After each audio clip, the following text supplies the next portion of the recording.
Brought to you by the EveryDollar app. Start budgeting for free today.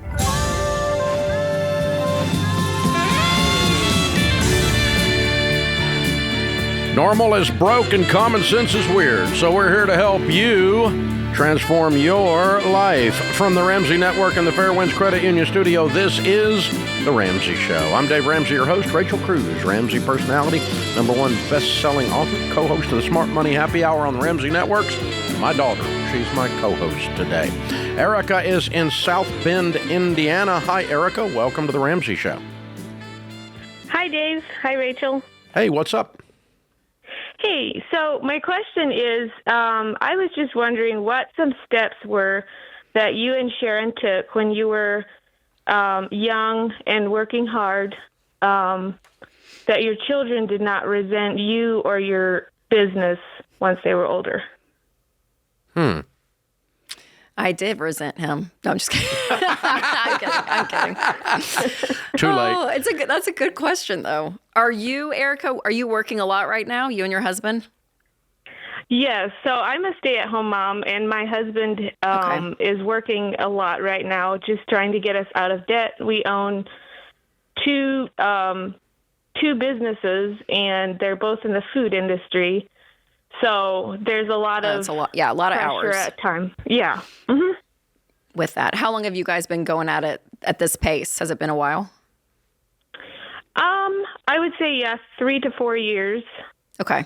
So you guys you're in the thick of it. You're feeling it. Mm-hmm. And you probably feel like a single mom a lot of the time. Yeah. Yeah. So how much debt do you have left? How much longer is this journey going to be?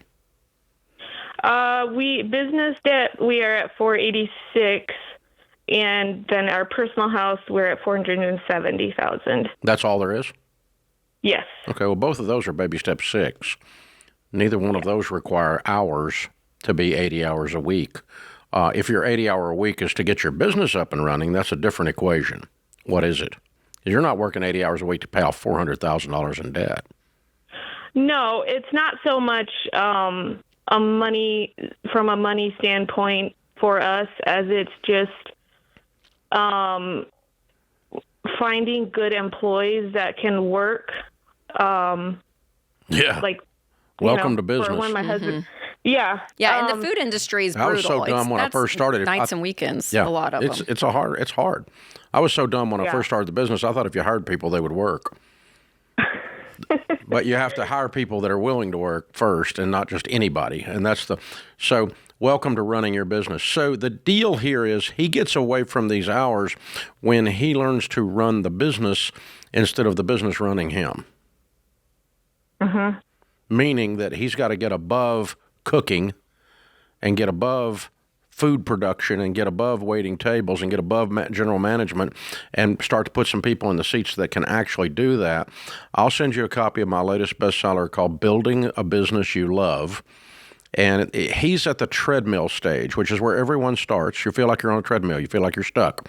Run, run, run, run. But the way you get off the treadmill is hiring quality people that are delegatable, meaning they're humans that you can delegate to because you can train them, because they have 2 brain cells and they have character and they have work ethic.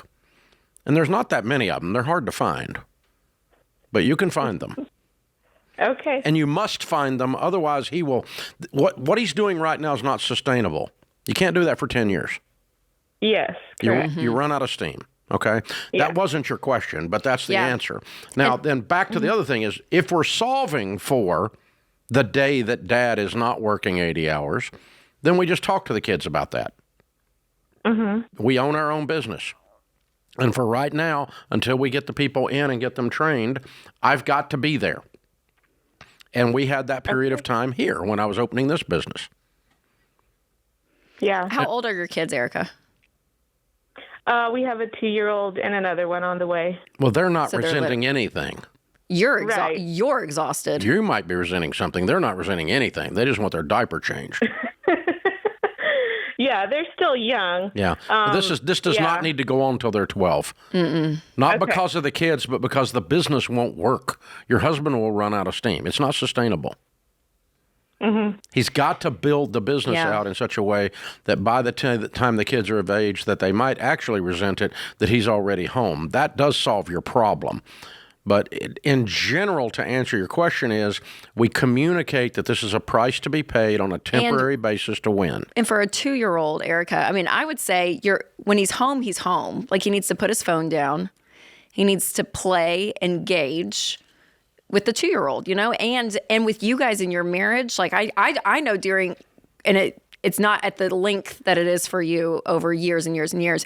But I know even for busy work seasons, you're exhausted and your spouse almost gets your leftovers because you've just been giving all day. And so for you guys in your marriage, that's almost where I would put my focus and my energy first and foremost. Because if you guys are connected, if you guys are in sync and you guys are unified on the plan, then the household feels all of that, right? And so I think because mom and dad were such a great team, and mom was, can I say bad A? I won't go for, I don't know if we're allowed to cuss on the air, but she was. She was an amazing mom, and just took care of stuff. You know what I mean? In that season when we were little. And then as we got to be more middle school, I mean, Dad, your job still required long hours and travel. And I was gone periodically, book but not tours. as much. Yeah. But there were periods of that. A book tour. But it would be Gone 30 days, not even home.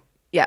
But that's communicated at that age, right? And we were older with all of that. But I think that the presentness of having a solid marriage, the kids pick up on that, and everyone pulling their weight, whatever that looks like.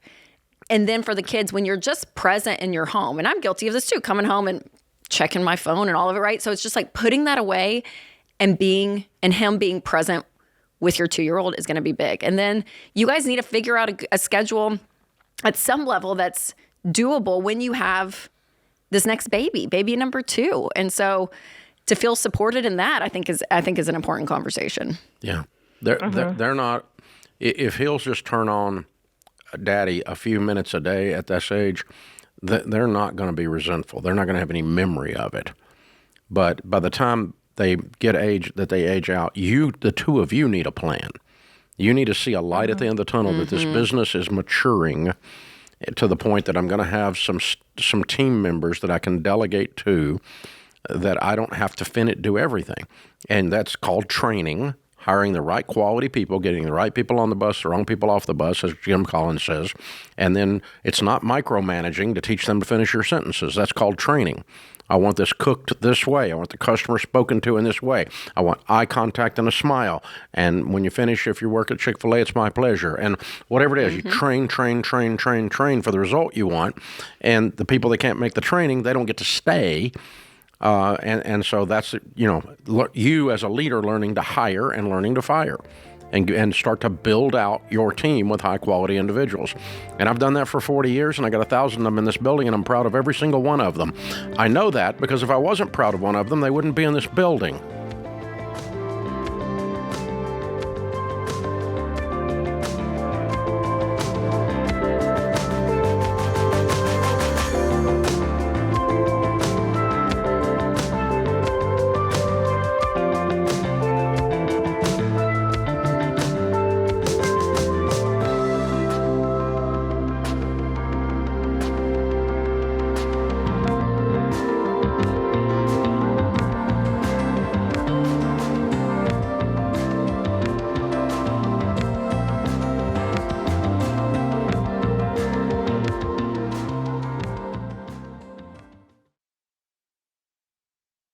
I'm all about practical ways to save time and mental energy, especially during the summer when life gets busy.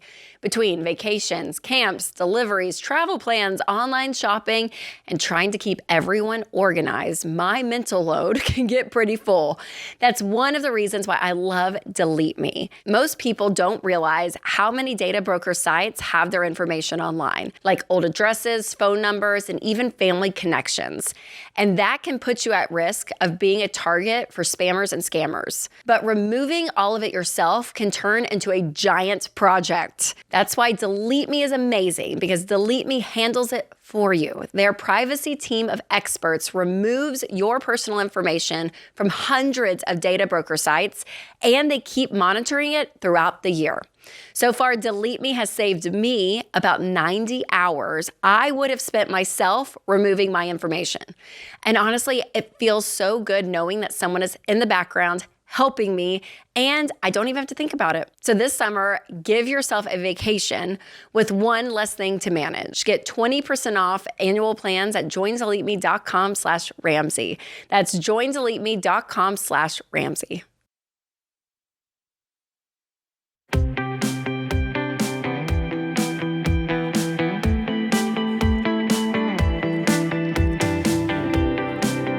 So, Rachel, you haven't heard this story yet, but the other day I had lunch with, about twice a year I get with one of my old high school buddies. There were three of us that ran around together, did everything together in high school.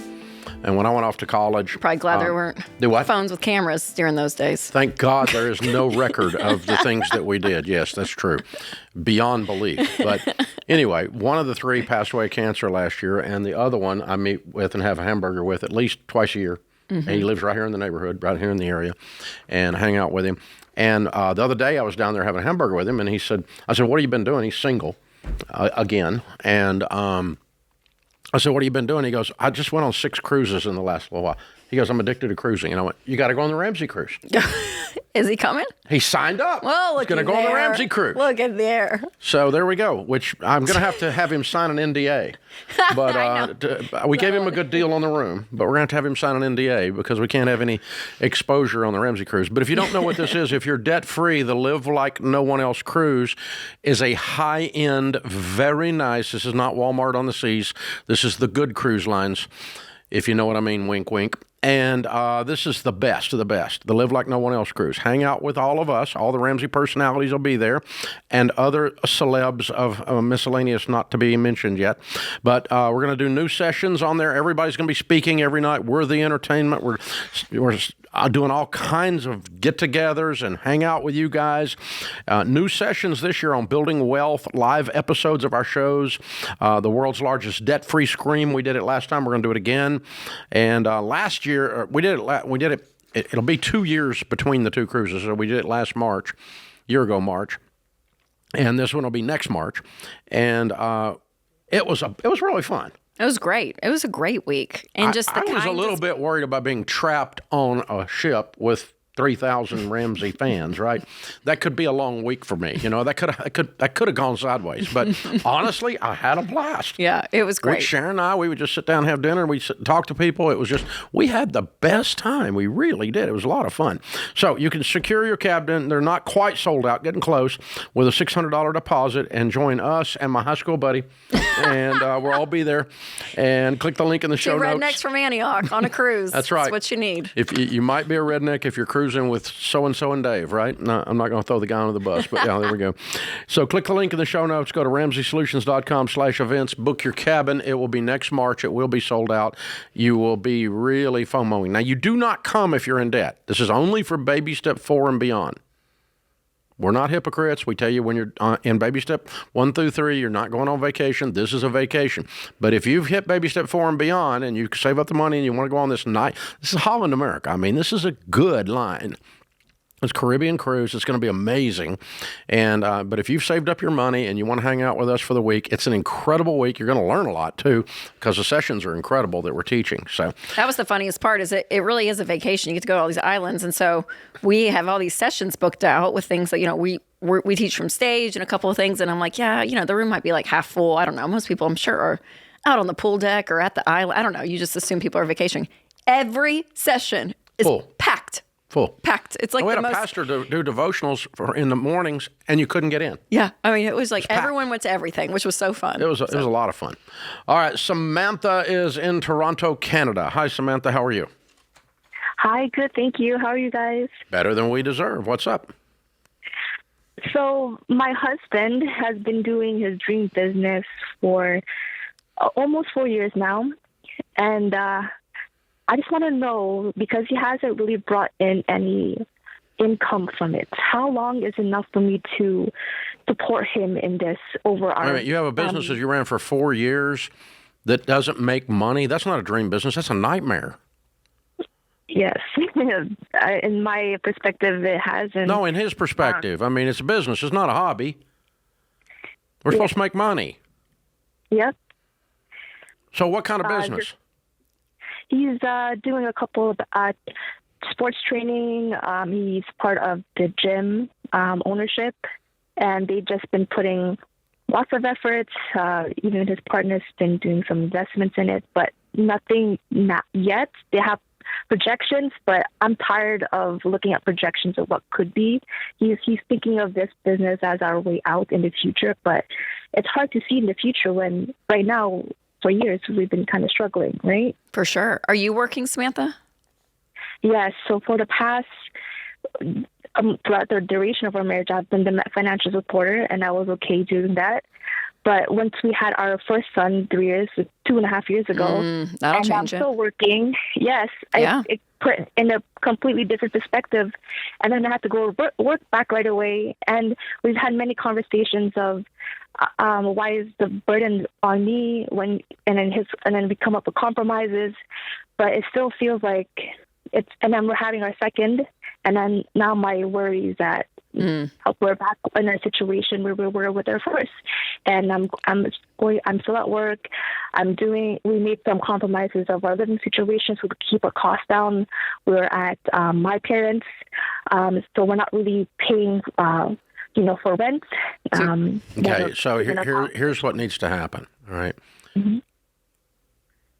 he needs to sit down with his partners, and proper business acumen would dictate that we see a pattern of growth in the revenue and in the profits to get us to where we can eat out of this thing in a short period of time.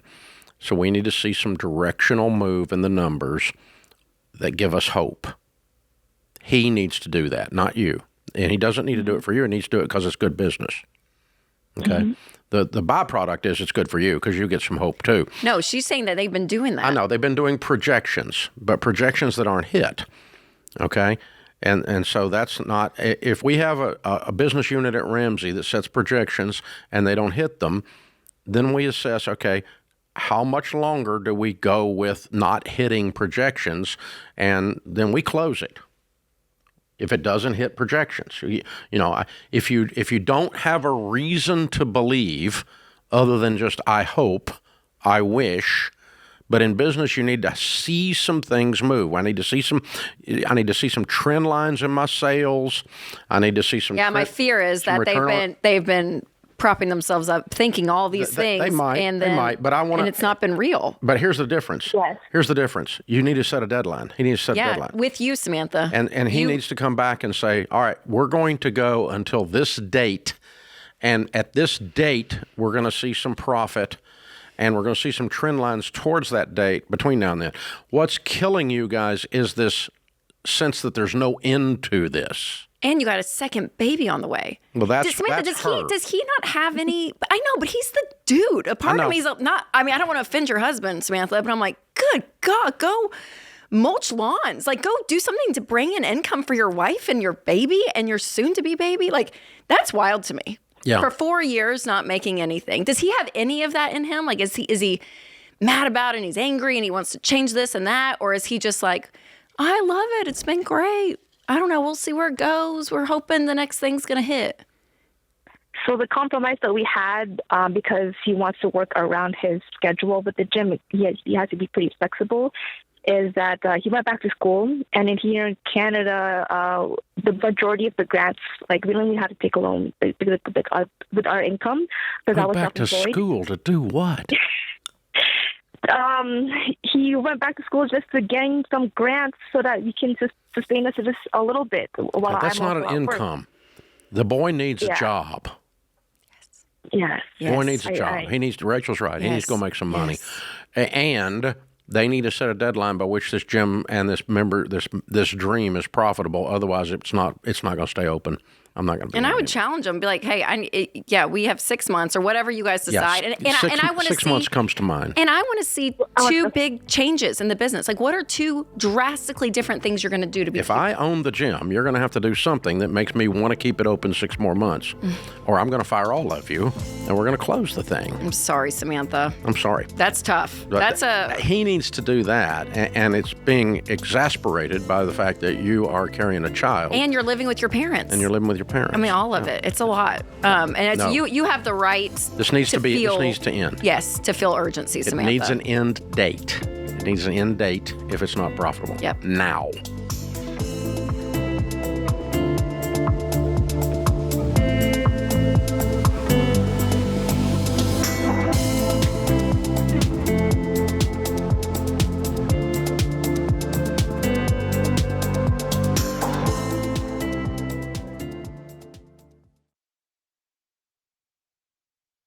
When I started, I had great ideas and I knew how to serve people, but I didn't have systems in place yet. At that time, I sold books out of the trunk of my car. It was a lot harder to start a business back then. Shopify makes it easier.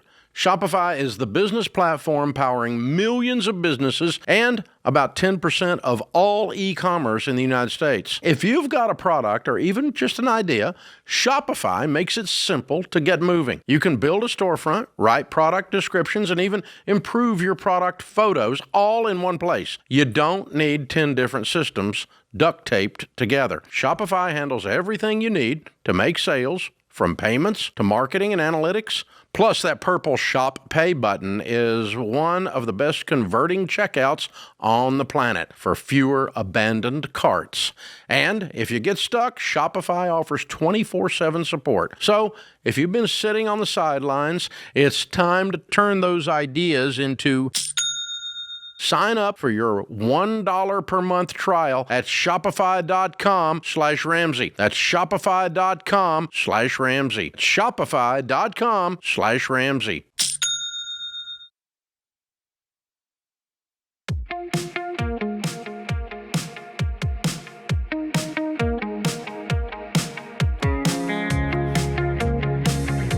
The land of the free, the home of the brave, the best representation of the free enterprise system in the history of mankind. It's called America. And already 2 times this hour, the side hustle and the small business has risen to the point that they give us a question or two this hour. So a couple of things to remember if you're starting a side business or you started a business, got a side hustle that's growing into a business. Here's some book recommendations for you. You ready? Write these down. The premier book in the last 30 years, probably that most of us love, and we love the man too, is our friend Jim Collins wrote the book Good to Great. You need to read that book. You need to pick up the book by Michael Gerber. It's called The E-Myth, Entrepreneurial Myth, E-Myth. And in that book, my friend Michael says that you will either learn to work on your business or you will forever work in your business, which you just own your job then. But if you learn to work on it, then you can take a vacation and it keeps running while you're not there. That's the proper growth of business, and that applies to both of our calls this hour. Our latest book, Build a Business You Love, is wonderful in this regard. It'll help you with laying these things out and help you recognize the stages of business as you go along. And my friend Dr. Henry Cloud, who wrote the book Boundaries, also wrote a fabulous book called Necessary Endings. And everyone should pick that book up, because how do you know when to end something? A relationship, a marriage, a career, a job, a business unit, employment of a team member needs to end, or I don't want to work for this toxic boss anymore needs to end. How do you know? Well, there's actual steps that you should go through in a decision-making framework, and Henry walks you through it. One of the core thesis in that is if you lose hope that it's going to get better. So a horrible example would be you're married to an alcoholic and 4th time through rehab, and now they fell off the wagon again. Well, I lose hope that one's going to get better and this marriage has come to an end. That's an example. But if you think it's going to get better, then you know, not real reasons, pattern indicators, not wishes, not words, but actual behaviors and things happening in the revenue, if it's business, whatever it is. Give me a reason to have hope, and then we'll continue. Necessary Endings by Henry Cloud. That's the 4th book. So some good books to help you guys along, and those are where I get some of the thoughts, where Ramsey Personalities get some of the thoughts we throw at you on side hustles, businesses, small businesses, our Entree Leadership materials. We coach about 10,000 small businesses. If you're interested in that, you can find all of that at RamseySolutions.com. All right, Gene's in Montgomery, Alabama. Hi, Gene. How are you? How you doing today, Dave? Better than I deserve. What's up? First of all, just want to say thank you guys for all the work you guys have done. I've just started following you guys about a month ago, and I've got my $1,000 saved. I'm on baby step 2. Great. And I've listed all of my debts. Great. Good for you. Thank you guys. Seriously. Back in 2024, I messed up my taxes. And I'm 1099. I'm a truck driver. Mm-hmm. And that year, I just filed my taxes and I owe them. and it's a $21,000 balance that I owe them. But I just started the debt snowball, and I listed all my debts from largest to smallest, and I'm struggling to attack this $21,000, and I've been doing all the other ones. I've paid off 3 credit cards so far, and I like this momentum. But listening to the show the other day, you told one of the other callers to attack the IRS first. But it's just, I'm staring at that mountain, and I don't know if you guys could kind of give me some direction, or should I just continue going from smallest to largest? Okay. How much debt total? The total debt that I have left over right now is $80,356. And $21,000 of it is the IRS. And what's the rest of it? The rest of it, $41,000 is the student loans. $10,000 is on my wife's car, and then I got $5,000 on my daughter's car, and I think where's the other one? And I got $8,000 left on one more credit card. Okay, and so you're going to be to the pretty quick. How much have you paid off so far, and in what period of time? So I've been following you guys for the last 3 months, and in the last 3 months, I paid off $33,056. Good for you, Gene. 3 months? Yeah, I'm a truck driver. Okay, well, are you going to be able to maintain that pace? I hope so. In the name of Jesus, I really do. Dave, to be honest with you, I am. My wife is mad at me. I want to be honest with you. Because you're going so hard? Yeah, well, because I'm gone, because I'm on the road, and I haven't been home in like 2 or 3 weeks, and she's on board with me on this vision and goal, and she sees what I'm trying to do, but she does want me to come home. Yeah, I don't blame her. That makes sense. You're going to have to pace it out so you can make it, but that's a great start. Mm-hmm. So if you were to maintain that pace or even close to it, you will be through the IRS and the other smaller debts very, very quickly. Agreed? Absolutely, yes, sir. So this is only a question. This is only a question of is it going to be 2 months, or is it going to be 1 month, or is it going to be 3 months, or is it going to be 1 month? That's the only real question, right? We did 10,000. He did 10,000. You got 10 and 8 and 5 and 5. And then the 2. So it'll be 4 to 5 months. Yeah. Yeah. Or you can do it now, either one. So the only question is just that. So the trade-off between the momentum that you're feeling, which is very positive, and I don't blame you for wanting to maintain that, is that the stupid IRS has unlimited power. They can just decide to screw up your life. They don't have to go to court. They can just start garnishing things. They can start keeping tax returns. They can take your money out of your bank account. They don't have to go to court. Everybody else has to sue you, win the lawsuit, and then go to court. So they've got unlimited power, which is scary as crud, because they're also not real smart most of the time. So dumb and powerful is not a good mix. And that's what you're dealing with most of the time. Not always, but most of the time. And, I get audited by these people like it's their hobby. It may be too much work to do it, Gene, but also we always say if there is a larger amount owed, you could go down to your credit union and get a personal loan for $21,000, get rid of them. Pay off the IRS and put the $21,000 back in your debt snowball so that you pay off your daughter's car, credit card, your wife's car, right? And then you deal with that personal loan of $21,000 to the credit union versus the IRS. You could do that. The second reason we move them to the front of the line is that they are not bankruptable. The third reason, you're not going to bankrupt anyway. The third reason we move them to the front of the line is that the interest rate and the penalty is very, very, very high. So all of those reasons cause us to interrupt the debt snowball. The only time, by the way, that we interrupt the debt snowball and move it to the front. But I don't care. It's not the end of the world. That's the reasons we move it. If you understand those things and you want to leave it there, or you want to go get that credit union loan and then you knock it out in 4 months instead of this month, that's okay with me. But you're taking some extra risk when you do that.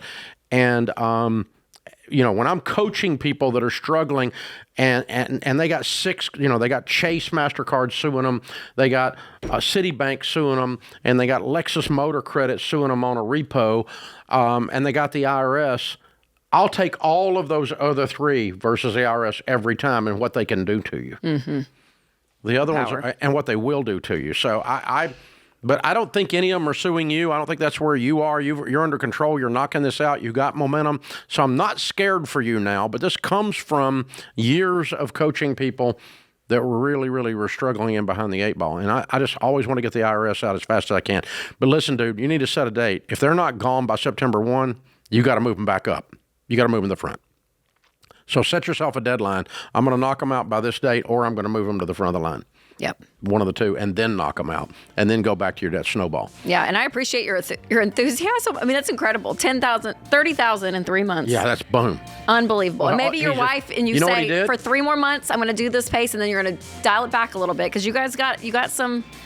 You know, we ought to have some his time. wife. We ought to have his wife talk to the gym owner's wife.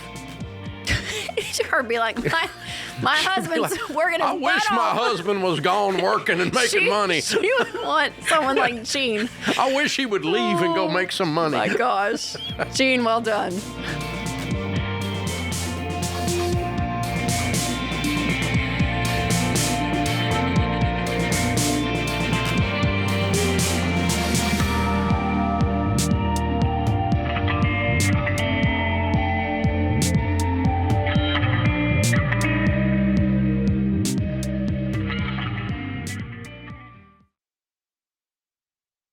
Okay, guys, let me ask you something. What would it take for you to switch your bank? Because if you're still earning next to nothing on your savings, you need to check out Fairwinds Credit Union. And I know what you're thinking. It might sound like a hassle. Moving your direct deposit, updating bills, getting a new debit card feels like a lot. But here's what most people don't realize. Staying where you are could be costing you hundreds of dollars every year. Y'all, the average savings account pays less than 0.5%. So let's say, for example, you got $20,000 saved. You might earn around $70 a year. But with a Fairwinds high yield savings account earning 3% APY or more, that same money could earn you over $600.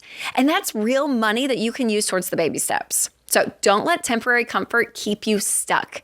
Check out the Smart Bundle from Fairwinds Credit Union. You get a high yield savings account, a no-fee checking account, and the Ramsey Be Weird debit card. Go to fairwinds.org/Ramsey to learn more and make the switch today. That's fairwinds.org/Ramsey, insured by the NCUA.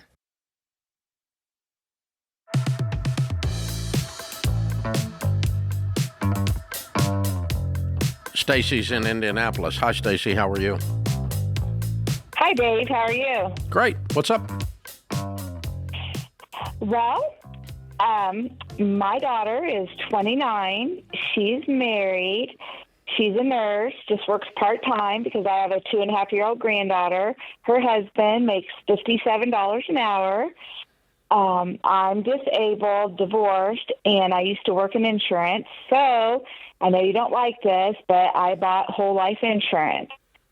I want to cash in her whole life policy that I've had for 29 years. And just so you know, they each have their own life insurance policies outside of their work. She feels entitled to have that cash value. She thinks it is hers. I disagree. I think the money's mine. I could use the money. What do you think? Well, you're the owner of the policy, and you paid every dollar for the policy, correct? Yes, I've been paying $26 a month for 29 years. And how much is the cash value when you cash it out? $6,800. Good God, you totally got screwed. Oh, my God. Yes. And Oh, my God. like I said, I worked my career can't was breathe. in insurance before I had to go on disability 15 years ago. Okay, so how many kids do you have that have these policies? 2. All right, so we're cashing them both in, right? Well, at the moment, I'm cashing the other one in because, long story short, my other daughter, I'm just not sure where her life's taking her, so I'm just kind of holding on right now. I don't care. How old is your other daughter? She's 4 years older, so should I just go ahead and cash that one in Yeah, too? you better cash them both in. They both suck beyond belief. You've gotten screwed. Don't keep them. And it's not your Okay, I'll obligation cash to them take both care of in. the one that has her act together or the one that doesn't have her act together. These are 31-year-old grown women. And Yes, you they paid are. for this policy. It is not their money. Okay. In I just neither kinda case are needed you a to take second care of opinion. them. Well, thank you. I just wanted to kind of have somebody else tell me that because I don't think that's not only moral, that's also what the law says. They're not the owner of the asset, you are. Okay. You own it. I just don't That's why they call you understand the owner. Yeah. I should. What age did you open up the policy for your daughter? 1 year old. She had 29 She was years 1? old. 29. 29. Years. Okay. And you did $26 a month. A month. Okay. I was just going to say, so you should have, if you just had that in an S&P, just for, and people for listening, it should be $58,000 is what you, if you put it in a real investment instead of a rip-off whole life policy, instead of $6,800, you'd have $60,000. And it says she would have put in $8,736. So she put in more than what the investment made. Yeah. Had a negative rate of return. This is why you don't buy whole life insurance and why you don't buy it on your kids for sure. So bad. So, so bad. Whole life sucks. Have we been unclear about that on this show? That is a good question, though, that her daughter assumed it's hers because her name was attached to the account. You know, probably, I put Stacy's gone, but probably what has happened is that Stacy has told these kids their whole lives that she's invested this money for them. For sure. And that's my policy. You made an investment for me. Thank you. Mm-hmm. And you got this money because I've set this money aside for you. In my name. Yeah, it's in my name, but it's for you. And that's probably what she said all along. Yeah. And so now they're going, yeah, but you told me, Mom, it was mine. I know. That would make sense. That's probably there could have been probably some not some entitled brat. She probably just messaged it wrong. Mm-hmm. But technically speaking, you own the money.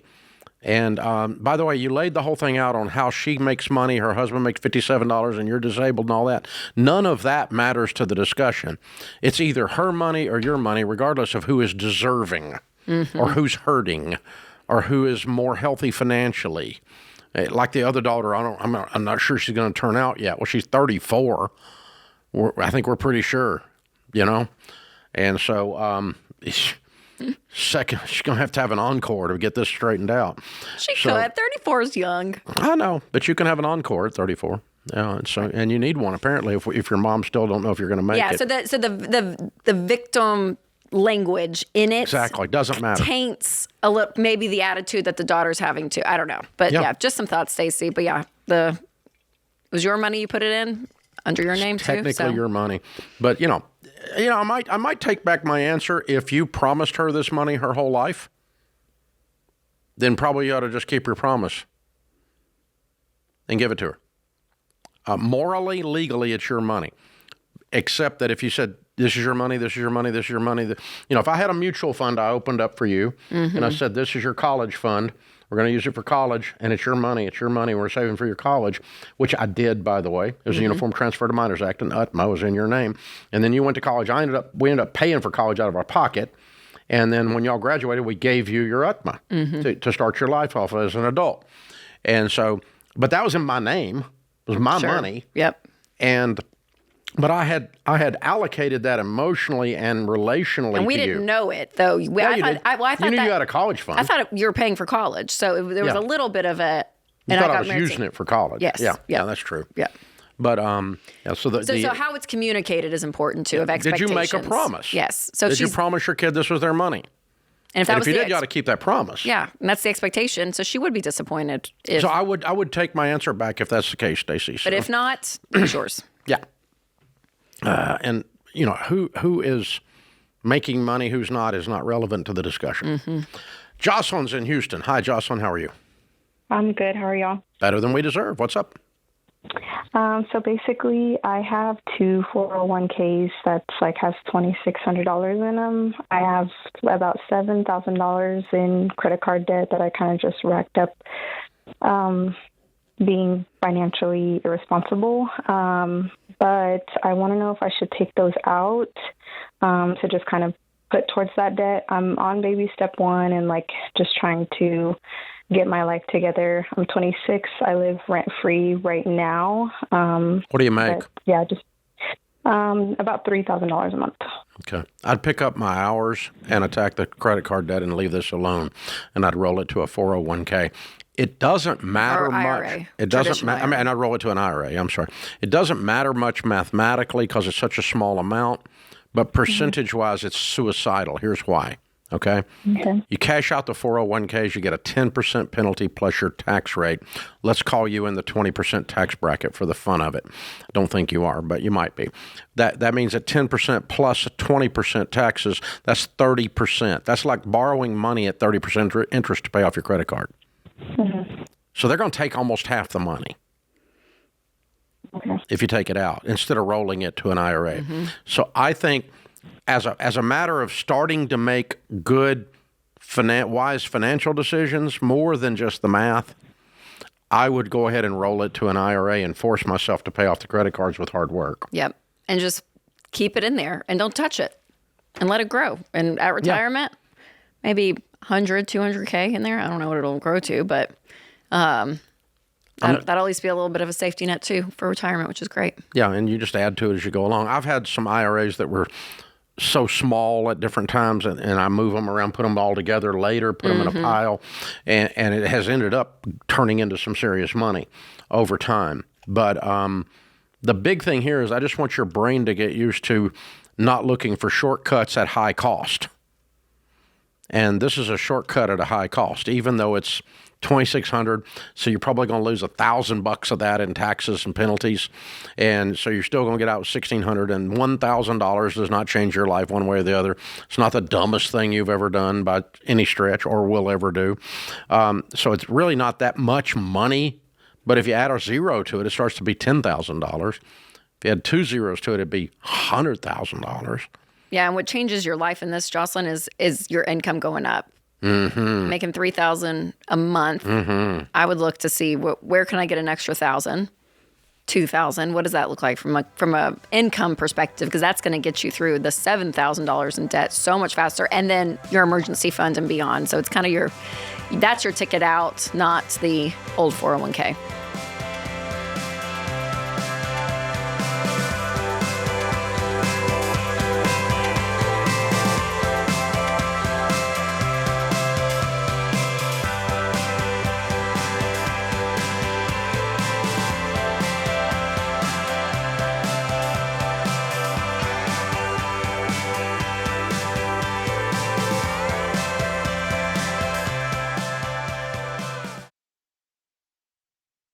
Hey, I want to talk to you for a second about love, and not love like in Titanic or something.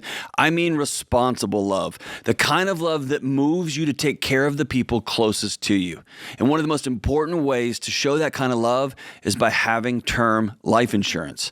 If you have anyone depending on you, a spouse, kids, anyone, you need term life insurance. Term life insurance gives your family real protection if the unthinkable happens, so they can spend their time grieving and not worrying about how the bills are going to get paid. Xander is a broker who works for you, shopping the top companies to find the right coverage options for your needs and your budget. In many cases, there are options available with no medical exam and instant approval. My wife and I had term life insurance through Xander for years, long before I worked at Ramsey, because we trust them. Getting term life insurance is a way of saying I love you when you can no longer say it yourself. Go to Xander.com or call 1-800-356-4282 to find the coverage that fits your family.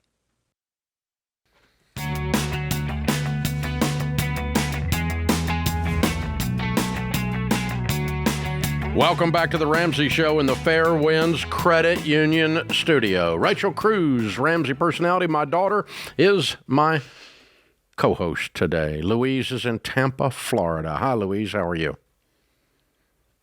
Hi, I'm doing good. How are you guys? Better than we deserve. What's up? So I had a question about me and my fiance have a credit card, and I am always making sure that if we use it, we pay it off before statement date. He was telling me that why don't we carry a balance to build credit? And I don't know if that's how that works. So I kind of wanted to ask you guys, does that make sense? How old are you guys? We're 27, both of us. Okay. And when are you getting married? we're saving money, so I can't say a date just because that's one of our steps. I'm sorry? You have to have money to get married? Wait. Well, I mean, yeah, we can just go get it done and that's it. Yeah. But like the wedding, I would like, Yeah. Okay. we've been saving for a while now. Yeah. How much y'all have saved for the wedding? So far we have 20. And then we also have another 20. That's our 6 months of living. So what kind of wedding are you going to have? Well, I don't know, everybody. Weddings are expensive. Not a lot. But I want to make sure that if I want something, I can have it. So I don't There's think not that much money in the world. Yeah, I know. That much money doesn't exist. I want it, I can have it. That's a 4-year-old. No, you don't get to do that. You set a budget on your wedding. You're a grown woman, and you get married, and you do it for $20,000, and you start planning it this weekend. Okay, back to your question. Now, so your fiance is correct that if you were to run a balance on your credit card and pay it on time, it will cause your credit score to increase. Because your credit score is based on, it's by an organization called Fair Isaac, and it's called your FICO score, and it's based on how you interact with debt. How much debt you have, the type of debt you have, and whether you pay your debt on time or not. New types of debt. That gives you, if you have too much debt or too little debt, that gives you your credit score. So your credit score, technically speaking, if you analyze how the algorithm works, is your I love debt score. And the higher your credit score, the more you love debt. Yeah. So if your goal as a married couple is to get in debt and stay in debt deeply the rest of your life, the credit score will serve you well. But if your goal is to build wealth, then you would avoid this at all cost, because you don't want to play kissy face with the bank to build a score that shows how much you've been playing kissy face with the bank. Instead, I want money. I want to build a net worth. I want to become wealthy. And the credit score is not an indicator of your financial health or wealth. It's simply, mathematically speaking, an indicator of how much you've been playing kissy face with the bank. That's how it's determined. And so what he's saying is, hey, let's owe the bank more money and pay it off a little at a time so that we can make other banks happy. Wrong. Bad plan. You follow my logic? No, yes, of course. That was what I was telling him. Yeah. It's like if you just want to be more in debt, then what's the point of doing all your steps, let's say? Exactly. You wouldn't do any of our steps if you're going to do that. If you want to stay in debt, you need to go do a different plan. Our plan won't work. And Louise, this is an important subject for you guys to get aligned on when it comes to your marriage. Money fights and money problems are always in the top 3 reasons for divorce. And so this is a big tension point. It may not feel huge. I mean, it's big enough for you to call to be like, hey, this doesn't feel right. But if your value system is different with money, not that you guys have to be the same person, but that you're moving in the same direction financially because you're a team and you're like, well, this is how we're running our household. If or when we have kids, it continues on. And when you start in such a different place, it's a red flag for me. Yeah. I would want to be in the same place. Mm-hmm. And you may decide, Louise, getting off this call, you could totally decide, like, I'm okay with debt, right? Like, we're not trying to push you, right? Yeah. But you need to be on the same page. Clearly, a life of peace and building wealth is avoiding debt, and that is what we do believe. And then your credit score means, my credit score has been 0 for 35 years. Rachel has never had a credit score. Undetermined, yes. Never had a credit score in her life. But then you have to pay cash for cars. You know what I mean? Like you're saving up for vacations. Like you are choosing a life without debt. But you also are choosing a life of living below your means, of delayed gratification, but of a lot of peace and control and autonomy over your money. Which gives you a large pile of money, by the way, Later because you're in not life. giving it all to some stupid bank. Yep. So there we go. That's how that's where wealth comes from. Yeah. The other thing I'm going to throw in, and you didn't even ask about this, but for God's sakes, cut up that credit card and close the account tonight if you're not going to get married. The two of you don't need to be on a credit card together. Yeah. Super dangerous for you. Super dangerous for him. The credit card balance runs way up, and one of you runs off. The other one's stuck holding the stupid thing, and now you're going to get sued, or you end up paying a balance for the one that left. Yeah, and I know no one ever leaves. Bull crap. You're not married. Okay, they leave all the time. So get off that card. Do not be doing stuff financially and legally with somebody you're not married to. Danger, danger, danger, danger, danger, my daughter. Don't do that, please. And especially since there's not a date Agreement. And a date set, right? It's kind of this endless feeling of the abyss of like, we're going to figure it out. And then when you live in that, which people do for years and years, we talk to people, they have engagements for 4 years. Yeah. They live in that. They start playing house. You start commingling finances. You get down the road. It starts to be a problem. So I would keep everything separate. At which point I always until you guys get married. And if he is the one, like, you guys set a date. Get paint married. or get off the ladder. If he is the one. And that could be in December. Right? It's not like you have to do it tomorrow, but put a date on the calendar that you guys work towards just for some certainty in the relationship. But if you have the money to get married, set the date now, get married. This is not good for y'all. It's not good. We don't care. We make no money when you get married. It doesn't help us at all. We're not in the wedding business. Too bad. I need to get in the wedding business. I need to do something to as often as I tell people to get married these days, I need to. It's your I was going to say priest. You won't be a priest. It's what is it? What is it when you're ordained? Officiant? Yeah, you want me to officiate the wedding? Ordained. Yeah, I'm gonna start doing weddings, days of weddings. Yes. That way I can make some money off all this advice. And Elise can get her. Then I can have a conflict of interest.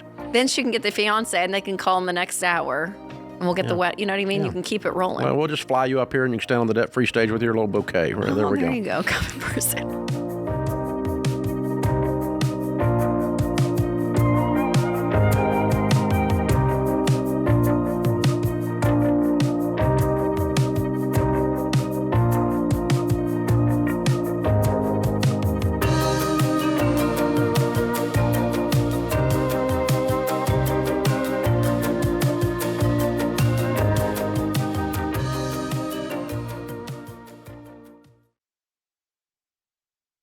You're getting ready to hit the road this summer. You want to feel confident your car is ready to go.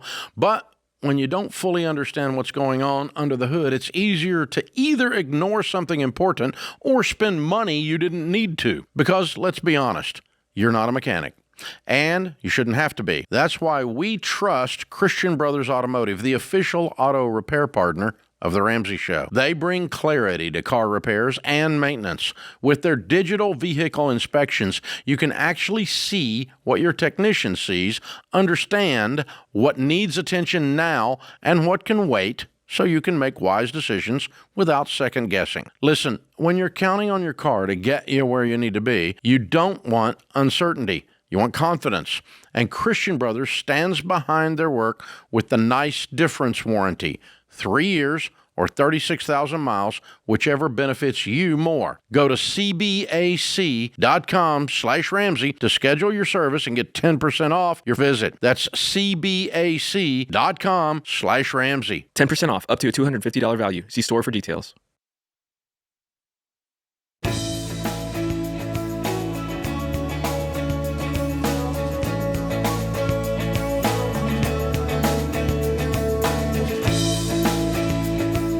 Jeff is in Birmingham. Hey, Jeff, what's up? Hey, Dave, how are you? Thank you for taking my call. Sure. How can we help? I'm facing kind of a crisis I never intended. Due to some illness and due to some other things, I went into a government-sponsored forbearance program with the largest servicer in the country, and that was in 2023. Since then, I've gone back and forth several times trying to get back on to where I just pay my payment. And, you know, I've been told numerous different things. And, I was told, hey, you can do, a back end payment. And so I paid, trial payments, and then they send me the paperwork. The paperwork's not right. I send it back. And the long and the short is I've gotten down now to where the last trial payment I paid on the last day of November, screenshotted the email they sent, confirming the payment. And then they came back and said that I failed the trial payment plan because of the payment being late.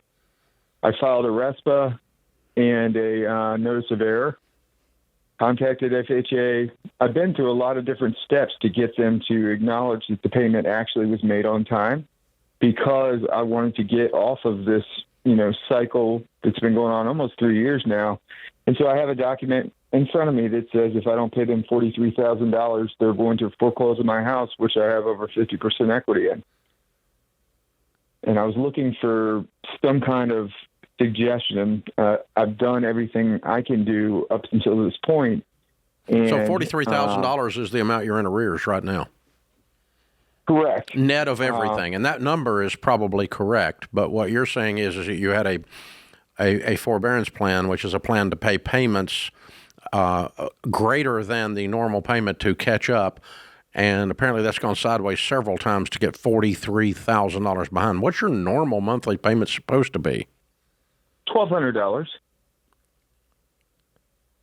So you're at least 38 months off in only 3 years. How's that possible? Well, it takes them, instead of the 30 days that they No. I mean, just think about it. From 23 to 26 is only 36 months. That's as if you haven't paid a payment the whole time. Well, so that's the other thing. They're holding, I think, 6 or 8 payments in escrow somewhere that they don't even account for during my trial payments. But then, there's 3, they did 3 appraisals. I mean, they just rack up fees like it's, going out of style. Yeah, and they're charging you. Are they charging you huge late fees as well? Yeah, and have they tacked on legal costs in that 43 as well? It doesn't list it as a line item, but I can't even get them to give me a line item. I can't get to 43,000. That's what my problem is.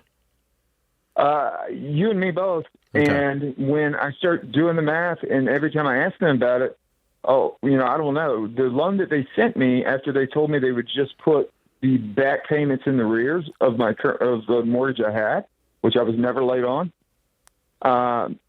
Then they sent me a loan for 40 years that was going to raise my payment $15. Yeah. Well, that would probably be correct, actually. But yeah. Well, it would be. And so I called them and I said, this is not what we ever discussed. And the person that I talked to had no idea. But are you talking to FHA or to the loan servicer? I've talked to both. No, I mean, who when you made that phone call, who was it to? When I talked to FHA, they said, well, you can, if you filed an appeal and a notice of error with the mortgage servicer, let them answer, and then we can work that through it. But basically, the loan servicer is the one that decides whether the payment was late. I just, and I explained to the FHA person, I said, I don't understand how you can send me an email that I have a screenshot and it's in my inbox in the correct month that it was due and tell me that my payment was late. Yeah. Okay. Mm-hmm. All right. So the net is that you probably have, in reality, 6 payments or 7 payments or some amount laying in escrow. So $8,000, and you have $43,000 owed in arrears. So somewhere around $36,000 would get you caught up. Obviously, you don't have that. And obviously we're dealing with bureaucrats at the FHA and incompetence at the servicer. Who's the servicer? It's Freedom Mortgage. Yeah. Okay. All right. Yeah. Incompetence at the servicer. Then that would be normal because they're massive, and they massively don't give a rip. What a name too. Freedom. Yeah. That's what they're giving. It's the opposite of freedom. I also have a 2.7% interest rate. So every time they try to do anything, they're like, well, your payment will go up a lot. So what is your income? So that's the other thing. The reason I went on forbearance originally was from long COVID. And then I had to go into the hospital and I almost died. And it took me a little while to heal. Well, they told me, well, you can't pay payments while you're on forbearance because it'll kick it automatically into foreclosure. So every time I've tried to get back into into paying for my mortgage, it's a 7-month, 8-month process. Yeah. Then to give me some kind of answer. And if it's not perfect, it goes right back into the loop. Yeah. What do you make now? What do you make? Well, so currently I don't have a job, but I do contract work, I do other things, but prior to getting sick, my income was $230. Okay. What will you be making in the coming months? Enough to pay a $1,200 payment? $10,000 to $15,000 a month. Okay. Oh, good. All right. And then I have money that I have assets. I've just had them tied up from a divorce that was 5 years ago. So what assets do you have? What assets do you have? So I have an account that has $400,000 in it, but I can't touch it until my ex signs the paperwork, which that's like the last thing, and she just kind of keeps dragging her feet on it. Wait a minute. What is the $400,000? It is it was a investment account that we had, when we were married. Okay. But it's frozen. Right. So let me put it to you this way. I can't make Freedom Mortgage be competent or the FHA not be bureaucratic idiots. And you can't either. And so the best thing you can do is write them a $43,000 check. You owe them anyway. So I had an option on that. You owe, yeah, you do. Yeah, you do. You make $10,000 a month. I don't currently make $10,000. You said you're going to in the coming months. I asked you. Yes, correct. Yes, no, I will. Okay, then go make $43,000. They're not going to foreclose in 20 minutes. It'll take them 6 months to a year to get around to it. Have you noticed that they're slow? Yeah. The one thing that concerned me is they sent me a letter saying that if you don't make it by X date, then we're going to what's the date? Process, and that's tomorrow. Okay, then they're going to start foreclosure. Right? Okay. Yeah. And in Alabama, that takes at least a month, but it probably takes 6 months because they're probably going to sit on their thumbs because it's what they do. They're thumb sitters. So really, you probably have time to cash flow this. In the meantime, call your I'm ex. going to the judge and saying, I'm going to smack my ex into next week. Whoa. I'm going to have the judge smack her into next week and get her to sign the dadgum paper. Holding up $400,000, I'm getting ready to lose a house because of it. So those are variables you can control. You're asking for some way to make your stupid butt mortgage company and your inept FHA behave. They can't. The things you can control, you need to go control and get $43,000 out of that $400,000 account, or go get $43,000 out of some work you do in the next 90 days before the actual foreclosure date occurs and pay this thing current. That's what I would do if I were in your shoes. If you don't do one of those two things, you need to put your house on the market right now and sell it before you lose it. But you need to go get some money and get stupid freedom out of your life. That's what this comes down to, because you have tried for 3 freaking years to negotiate with morons, and it doesn't work.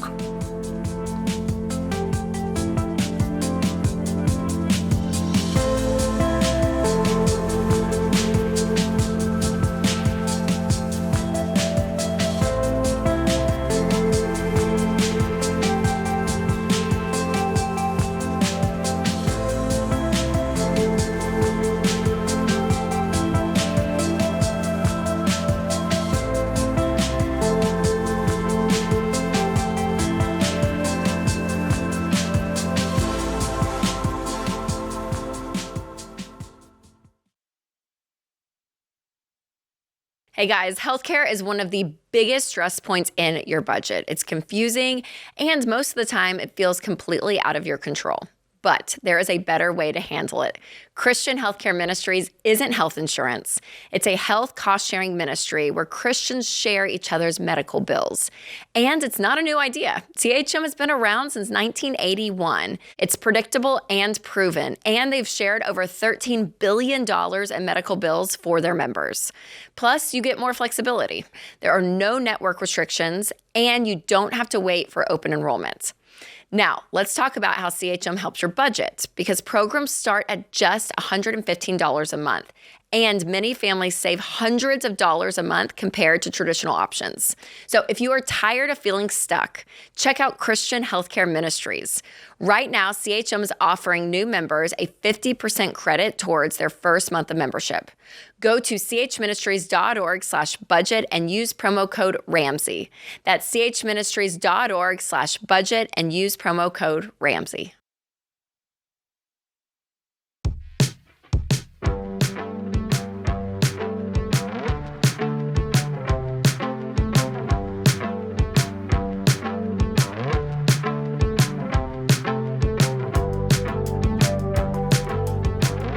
One of the signs after all the years of doing this that we know when someone's ready to change their life is when they've had an I've had it moment where they say, that's it, I've had it. I'm sick and tired of being sick and tired. I feel like a rat in a wheel. I run, get nowhere. I'm sick of this. When you reach that point, we're ready to help you because that's the point. That's when things change, because that's when you're ready to sacrifice to win for the first time. Otherwise, you're too worried about your own dadgum comfort to go win. If you're sick and tired of being sick and tired and having nothing to show for it, we've got a way out. The EveryDollar budgeting app will not only help you get on a budget, but it builds you a personalized Ramsey plan that helps you find extra money every month. You have a coach in your corner. It's like having Rachel and me in your ear, and Jade and George, and even Deloney. In just 15 minutes, you'll find thousands in hidden margin, and you're going to feel like you got a raise. Don't be normal. Get sick and tired of being sick and tired. Live like no one else. Start EveryDollar for free in the App Store or Google Play. Evan is with us in Tulsa. Hi, Evan. What's up? Hi, how are you guys? Better than we deserve. How can we help? My husband's extended family likes to meet for their birthdays for dinner, and cards are exchanged with money at each gathering, and we're a bunch of grown adults, and I feel like it's just a little unnecessary, and I just want to know how I can be the bad guy to kind of put a stop to it. Oh, I wouldn't do that. Oh. Wouldn't do that at all. Well, how much? I would have him do it, but I wouldn't do it. Well, he always makes me the bad guy, though. You know, I know, like, that's the problem. You're going to be the Wicked Witch of the West. It's his family. He's got to deal with them, not you. Well, I might already be that with the family. Oh, no. So I just want... So why do we want to increase like, listen, it? Yeah. At this point... Then why do you get invited to the party? That's a great question. I wish they would invite me. Oh, because you give money. That's why. Yeah. Well, you bought your way in. I mean, how much is it? I'm just curious. Usually, and okay, I would also say my husband's a very generous man. Like, he's not one, he'll be like, it's fine, whatever. And so usually we put like, $60, $80 in each card. Good God. Thank you. That's weird. Thank you. Oh my gosh. Okay, how many? Okay, I'm trying to picture how many people are at the table. How many brothers and sisters, spouses, parents? So he's an only child, and I think so. They view their family like cousins, aunts as like. Oh, it's not even like family. his siblings. No. Oh, no. So how many people are at this dinner? Uncle, grandpa. So usually it's 1, 2, 3, 4, 5, 6, 7, not including us. Okay, not counting grandkids, there's 8 of us. Rachel, Winston, Daniel, No, there's no Allison. grandkids. So not counting grandkids. So there's 8 of us. I can see all 8 of us sitting at a table. And the chances of us giving each other money is precisely 0. The chances of getting a I birthday have 4 card brothers, are and they're lucky to get a text from me. You're lucky to get a text. Yeah. Yeah. But so it's been a tradition forever and ever. But these are all 30, 40-year-old, 50-year-old people? 50, yeah, and 60 and 70. And... Yes. Yeah. And there's a birthday tomorrow. That's what I'm calling right now. Too late. You're in on that one. You can't fix that one. Well, on that one, yeah. But, like, how do I bring up, like... You don't. I don't mind getting together. You don't. Your husband has to. Okay. And if he won't, it's not going to happen. No, But he just doesn't want to upset his mommy. No, it's not even his mom. I think his mom would be completely fine with us doing it. But they're just people who go with the flow. They don't want to cause any risk. Yeah, exactly. So I wouldn't cause a rift. I wouldn't cause a stink. I would not make it about them. I would not make it. His job, though, is to fix his family, not yours. Really, that's bad mojo. You do not want to get in that relationally. But he should sit down and say, hey, guys, we're working on some financial goals, and we'll be happy to pay our part of the dinner and come to dinner with everybody and celebrate, and we'll send you a nice text and buy you a nice card, but we're not going to give grown adults any cash anymore because we're working on some other stuff. We love y'all, though. Hope it works out for you. And he just needs to raise his hand and say that. I did do that inappropriately. Actually, I had my wife's participation, and she may have actually done it. She should have done it. Her family. There's 90 million of them, and they all gave each other Christmas gifts. And she's got like 5 brothers and sisters. There's 13 grandkids. There's people everywhere, all over this house. And we go down there, and you buy all these adults that you see twice a year, and I love them. They're good people. Yeah, we're but about you to be buy with them them all in a like 3 tie weekends or some socks, and it's just or whatever. Yeah. Try to guess what University of Tennessee paraphernalia they need this year, or whatever it is, right? And we finally, when we went broke, I told Sharon, I said, the little kids under 12 get a gift. Everybody else gets a nod. Or we'll draw names.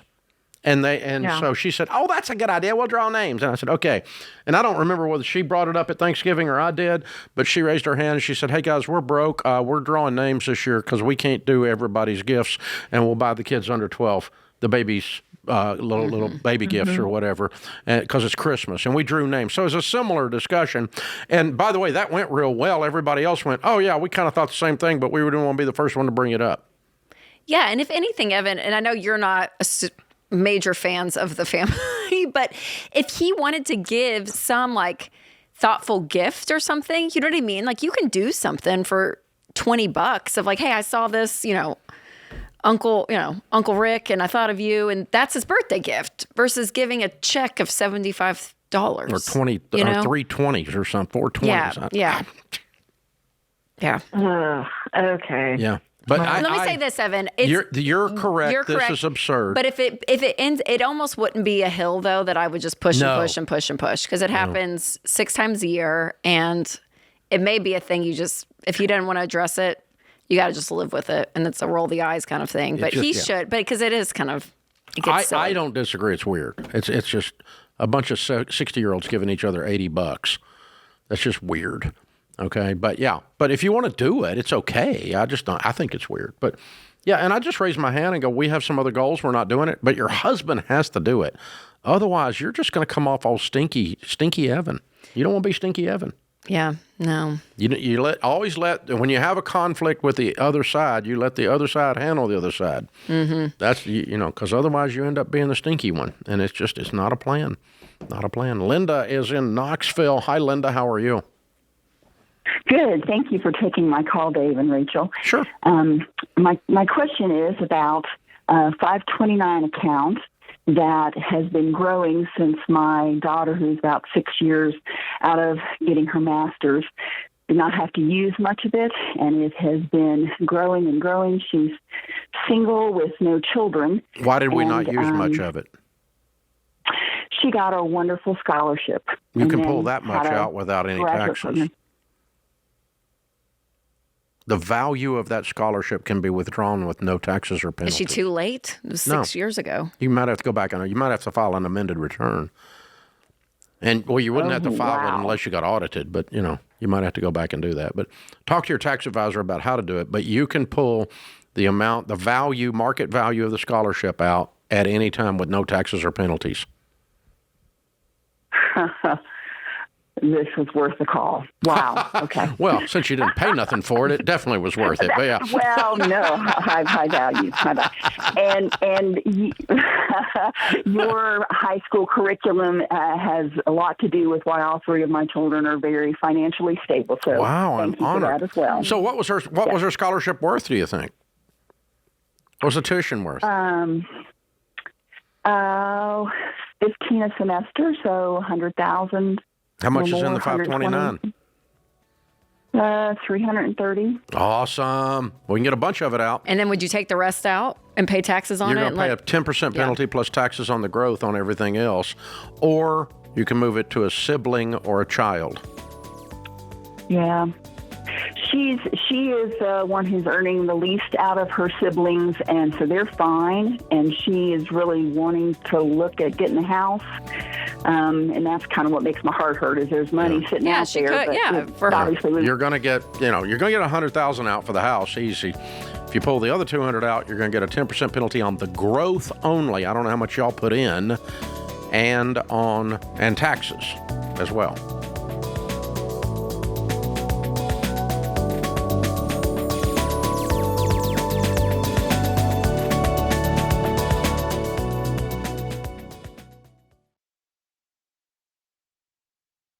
If you're planning a summer trip, you're probably spending a lot of time getting everything ready because responsible people prepare for things that matter. And travel has a way of reminding us life can change fast. That's why I recommend Mama Bear Legal Forms. See, a lot of people put off getting a will because they think it's complicated, expensive, or they'll have to sit in a lawyer's office for hours. But without a will, your family is left trying to figure out who gets what and who takes care of your children instead of grieving. Mama Bear helps you solve that problem. They make completing your will easy, affordable, and specific to your state. The whole thing is designed to help you quickly get a will done without hiring a lawyer. In fact, you can finish your will in less time than it takes to pack your carry-on bag. So before you load up the car or get on a plane this summer, go to mamabearlegalforms.com and make your will. Use the promo code Ramsey and save 20%. That's mamabearlegalforms.com, promo code Ramsey.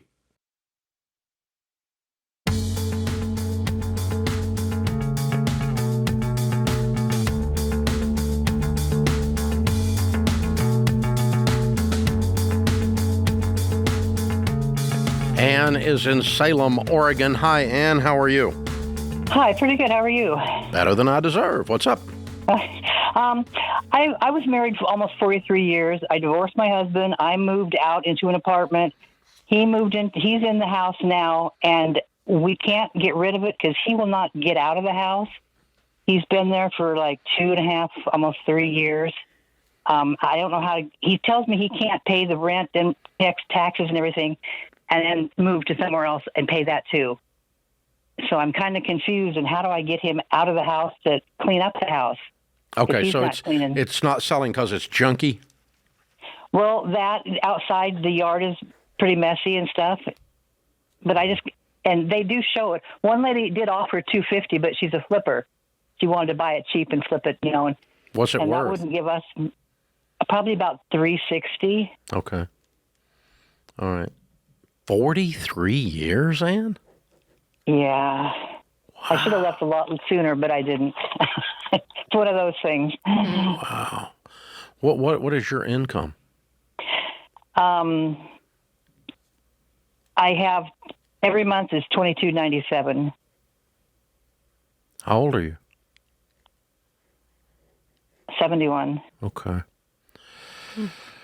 Whew. How much you guys owe on the house? About $152,000. Okay. What does he make? Well, he's retired from well, I won't tell you where, but he's retired, and I get 40% of his pension. He gets 60%. Your $2,200 is 40%? No, it's like $1,654 is my 40%. Where's the rest coming from? Social Security. So I barely get by, and I have about $120 left for gas and food, which, Yeah. And I've got $6,800 in credit cards, which I use. So he doesn't really have, he's correct in that he doesn't have the money to pay rent and the house payment, right? Right. And neither do you. Right. We're kind of stuck. I don't know what to do. In the plan, in the divorce, that he was going to sell the house and you guys were going to split the equity? Yeah, or else he was going to buy me out, but he can't refinance. Yeah. He says he can't. I don't know, but I don't think he can. I don't think he has the income. If that's his only income. Yeah, it is. Yeah. And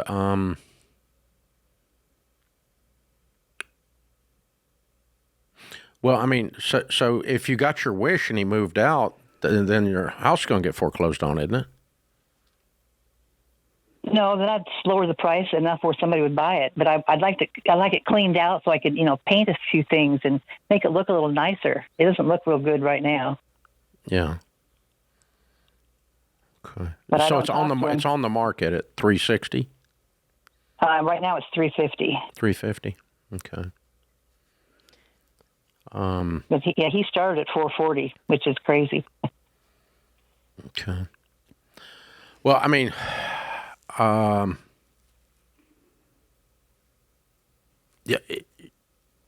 problem is you light a fuse that's 6 months to a year long before the house gets foreclosed on when he moves out. Mm-hmm. And so you go over there, paint it, you clean up the yard, and if it doesn't sell, every single month you're going to be dropping the price because you're going to have to get rid of it. You may wish you took the $250. Yeah, I'm kind of thinking that I should have.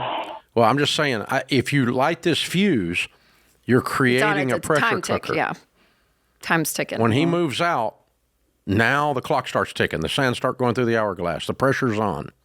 You follow me? Yep.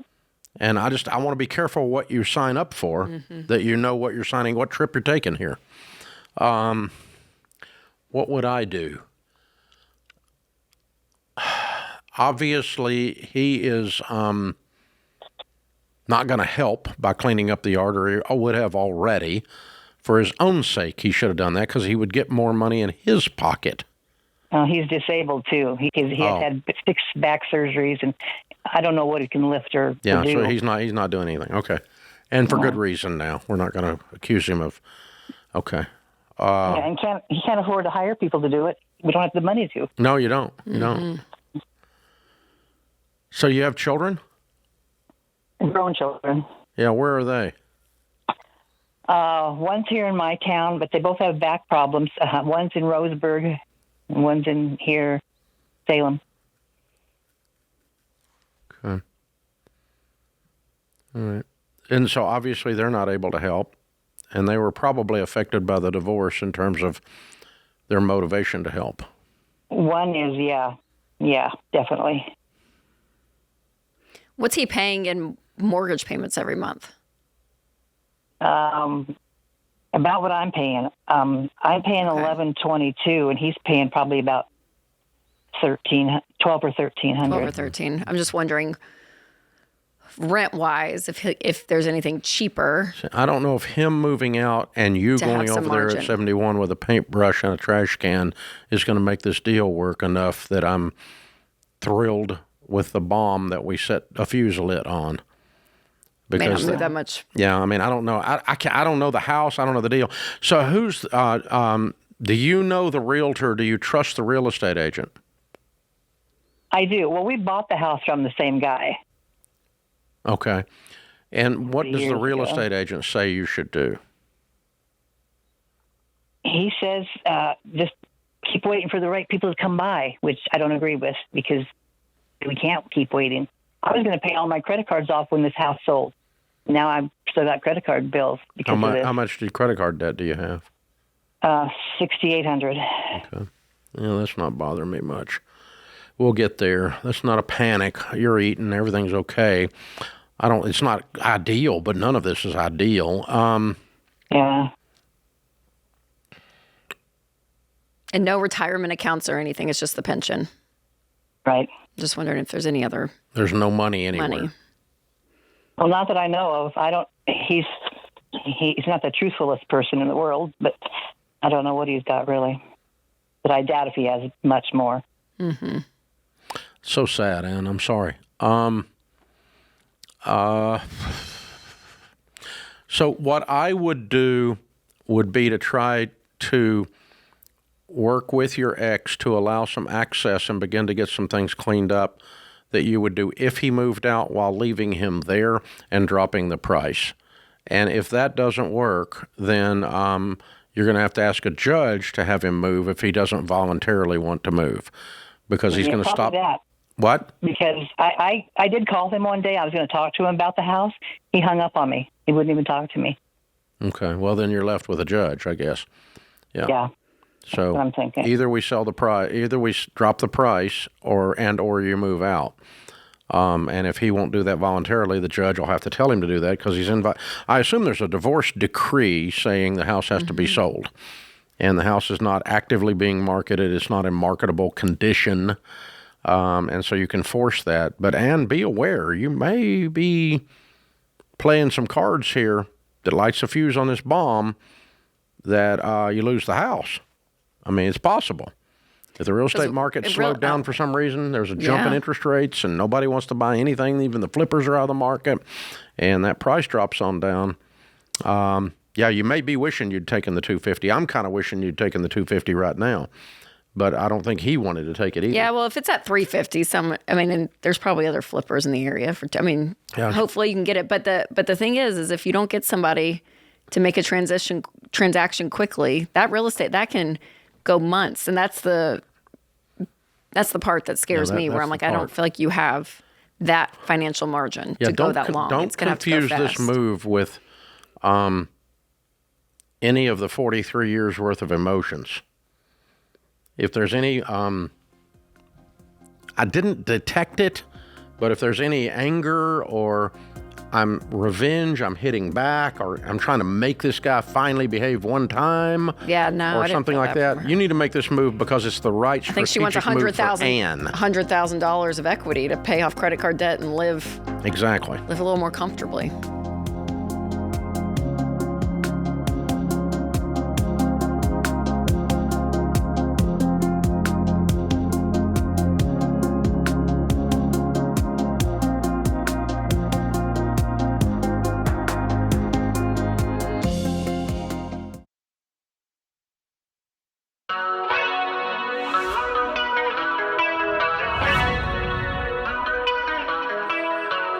Welcome back to the Ramsey Show in the Fairwinds Credit Union studio.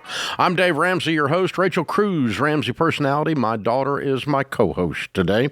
Brock is in Manhattan, Kansas. Hey, Brock, what's up? Hey, guys. How you guys doing? Better than we deserve. How can we help? So I got married a few months ago, and a few weeks ago we found out my wife is also pregnant. Yay! Yeah, I know. We're very, very excited.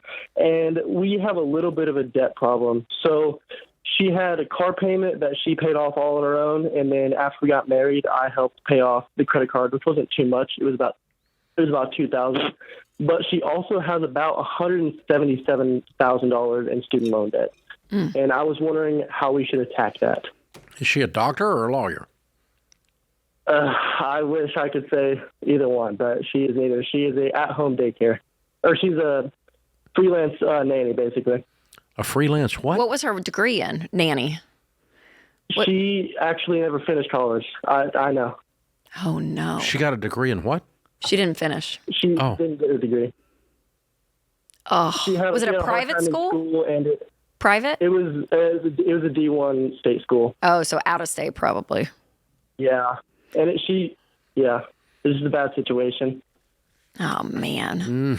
Bad's probably not the word. Dumb might be the word. Wow. How close did she come to finishing? She had a little bit left. It wasn't a ton, but it was enough where it was like we can't afford to keep going. The degree is in what? What was she studying? Like a bachelor's. She started out in education. She wanted to be a teacher, and then she decided that she changed her mind and wanted to be. She was doing business marketing, what I'm doing now. But thankfully, the Army pays for mine, so we don't have to worry about that on mine. What do you make? I make about $54,000 a year, and she makes about $36,000. Okay. And then I also have about. I do have some savings, thankfully. I have about $35,470 in a mutual fund that just basically mimics the S&P. And then I also have just under $30,000 in a money market. Okay. Okay, and you have how much owed on her car still? None. That's all paid off. And the credit card's paid off as well. So the only debt left is $175,000. Yes, sir. How old are you guys? I'm 20 and she's 23. And you graduated from college as well? I am about 65% through mine. I'm doing it online while I'm in the Army. You're in the Army? Yes, sir. I thought you were in marketing. No, that's what I'm getting my degree in. Oh. And is your school being paid for? Yes, ma'am. Through that. So your $54,000 is your Army service, your military service. Yes, sir. Yes, sir. And she makes $36,000 as a nanny.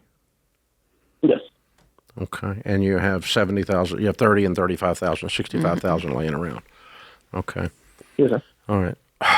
All right. So yeah, what I would do is I would continue to stack cash until the baby comes, and when the baby comes and everyone's healthy, I have bad news. Your wife is not going to be a stay-at-home mom. She's going to be working. She has $175,000 worth of debt she signed up for, and so she's going to be working for a while. So we need to get used to that idea. And because when you have your first baby particularly, there's a tremendous draw to want to be home with the child unless someone has a tremendous professional draw into the marketplace. And so you guys need the $85,000. So let's pretend that you stack another $10,000 worth of cash. That's $75,000. And when the baby comes home and is healthy from the hospital and mommy's healthy and mommy goes back to work, we write a check for $75,000 and put it on the student loan. And you have $1,000 in your account, and you attack the $100,000 with a vengeance, and you guys work extra. You do everything you can. You sell everything in sight. When are you going to re-up with the military? I wasn't planning on it, but when will you leave the military? I have 2.5 years left. Okay, with a degree. With a degree, I will leave with a degree. Yeah. Okay. And then I will also make more as I stay. I would hope your income will go up substantially at that point. It's going to be a 3 or 4 year. Yeah, you're going to be a while to get through this $100,000 that's still remaining after the baby comes. Yes, sir. But you guys are going to get used to working a lot, both of you, to clean up this mess. Well, and it's a good thing that she is, and what she does, because she can be watching her baby along with another baby or two. Assuming the people that she's nannying for are good with that. Yeah. Yep, that's right. But so there's probably there's some flexibility in that, because if not, she's going to be paying for childcare, and it's going to be eaten into that. You know what I mean? Like it's not going to be that great of a situation. I kind of sighed and face palmed because I feel so bad for this baby and this young married couple. That was terrible. That they're that they have been screwed by student loans and by the whole lie that Congress has put out by continuing to issue student loans. Congress has screwed Americans with the student loans. This generation, millennials and Gen Zs, yeah. They're screwed. And you're sitting there, and who loans somebody $175,000 to get an almost degree? An 18-year-old. Yeah. Only the U.S. Congress would do that. There's only one organization that's that screwed up, and it's the U.S. Congress. And they can, there's a student loan crisis. It's awful. We should forgive the student loans, Biden said. Well, yeah, but you keep making them, you bunch of bozos. So why do we need to forgive them if you're going to keep making them? You keep making these loans over and over and over, and some poor young girl goes across the state line and goes to another state to get a degree, and oh, wait, she didn't. Did you know that 54% of the people that start 4-year degrees finish them? That, by definition, means half don't. And you get where she is, and she married a young man serving his country. Thank you, sir, for serving your country. And now they've got a beautiful baby on the way. What an awesome start to life. But they got this cloud hanging over their head full of knives that Congress set up. And we Americans have allowed this because we keep electing the morons that keep this stuff on the books. They're called congressmen and congresswomen. Yeah, they're morons because they keep doing this over and over and over and over again, and then they talk about it like a politician. It's awful, this sort of shit. Well, you caused it. You can't talk about it being awful, and you sit there and cause it. And moms and dads, you ought to have your butt kicked up around your neck and wear it like a collar if you let your kid do this. You really should. I mean, what kind of parent says, oh, honey, go live your dream. Go get a degree in left-handed puppetry and go $100,000, $175,000 in debt. You parents ought to be smacked into next week for your lack of backbone to stand up to your own teenager. No, you're not doing that. That's stupid. That's a parental answer. Welcome to a Ramsey family meeting.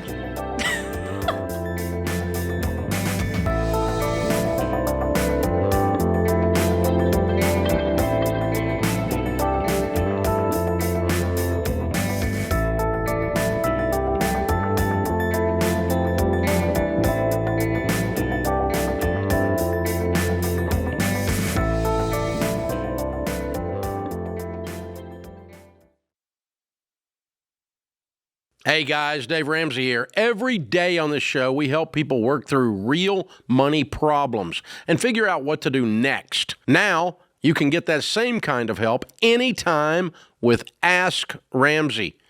Ask your money question and get answers built on Ramsey principles we use on the show. Whether you're making a decision or just want something explained, Ask Ramsey is here to help.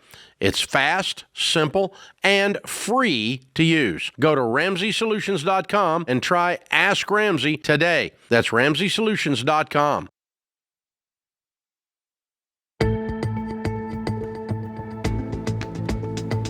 If your private student loans are in default, when you've fallen so far behind the loan is considered unpaid, that's what default means, YRefi might be able to help. They help borrowers in tough situations explore low fixed-rate refinancing options that fit your budget. Go to YRefi.com/Ramsey. That's the letter Y, REFY.com/Ramsey. Might not be in all states. Today's question comes from Sam in North Dakota. My wife and I are 29 with no debt and are currently saving for our kids' college. When the rainy day comes and you have to dig into your 3 to 6 months emergency fund, do you pause investing and saving for college to focus on replenishing your emergency fund? I would say it depends on how much you have to dip into it. Hopefully you don't have to go through all the paperwork to pause all that, especially retirement, having to go into HR and pausing it to refill it. But if it's a significant amount, yes, you probably would. But in a perfect world, you would just cash flow some extra money and get it filled back up in the next month or two. But again, I agree. It would depend. It kind of feels like this is a hypothetical. Yes. Because if you have a situation where, let's say you got $15,000 in your emergency fund and you take 12 out, you're probably going to stop everything for a little bit and rebuild that, and you wouldn't even ask the question. But most of the time, what has happened in reality with people we're coaching and in Dave and Sharon's house and Rachel and Winston's house is, you have a little bit of an emergency or some kind hit, and you cash flow the emergency without even touching the emergency fund a lot of times. If not, your emergency fund takes a little hit, a $3,000 or $4,000, $5,000 hit or something like that, and you just cash flow the replenishing like you were saying. Yeah. But if it takes a major hit, most people don't even ask. They kind of know, I got to get that rebuilt. Yeah, like if you lose a job, for instance, I mean, everything kind of goes on pause until we get the income back, so that would just happen naturally. Exactly. So, you got, the 401k certainly would have been stopped, but yeah, you stop your 529s, you stop the other spouse's 401k, that kind of stuff. You stop all investing while we, get straightened around. And, but again, that, you're diminishing your expenses or your money going out, right, in order to not have to touch the emergency fund in that case. Elizabeth is with us. That is in Salt Lake City. Hi, Elizabeth. How are you? Hi, good. How are you doing? Better than I deserve. What's up? So I fear that my husband and I have gotten ourselves into a bad situation. We just moved into a new house before selling our old house. And then we also have some rental properties that are not currently rented. So we are basically drowning in mortgage debt. And the house that we're in now, we've been in for about a month, and we're almost considering listing this house too and just seeing which one sells first, just to get one sold. And so I just wanted to see, I guess, what you would do in our situation. So the other two are on the market? So one is not on the market. We're trying to get it rented. It's a duplex. It's a house with a basement. Oh, no. Top. Sell it. Okay, sell that You're one. broke. You don't need a we duplex. Could bring in. Okay. We just don't know that we could sell it. We could make probably $1,000 a month on it. We just don't. I guess we haven't listed it, but we don't know that we could sell it to make enough money. But I mean, I want you to sell it anyway. On it. It's not an asset. Okay. It's a liability because it's not renting for enough to screw with. If you think you got $12,000 gross cash flow, you know what that means? That means annually you're probably losing money when you incorporate vacancy and repairs and legal fees for evictions and so on. Yeah, you're not making money. Okay. That duplex has zero fun in it. So list that, and then just keep our other one. I'd get them both listed. I'd get them both listed aggressively, so I don't have to sell my new house. Okay. The house that we moved out of, we have had it listed for 4 months, and we've had almost no interest. Drop the price. We've dropped it $25,000. Drop it again. A week ago. Okay, just keep dropping it until. Yeah, and when you lose your butt on this, learn your lesson. Yeah. You should never have done this deal. Yeah. You turned yourself into a motivated seller. Yeah. Okay. Yep. And I hope you don't have to sell your house. You may have to sell your house, though. How much short are you guys a month, Elizabeth? Well, I don't really know. My husband does construction. He has a construction company, so he some months makes no money, some months will make $50,000. Mm-hmm. But we have about $100,000 in our savings, and we are feeling like for the next few months, if we keep all these properties, we're going to be taking out of our savings, and then we have some credit card debt too. Yeah, how much credit card debt? $30,000. Okay. All right. Yeah, my hope is that you can get these two properties sold really fast without having to dip into the 100 too much, and then you can write a check when that's done and get rid of the credit card debt. And you guys need to you guys need to quit living hand to mouth. The construction business is.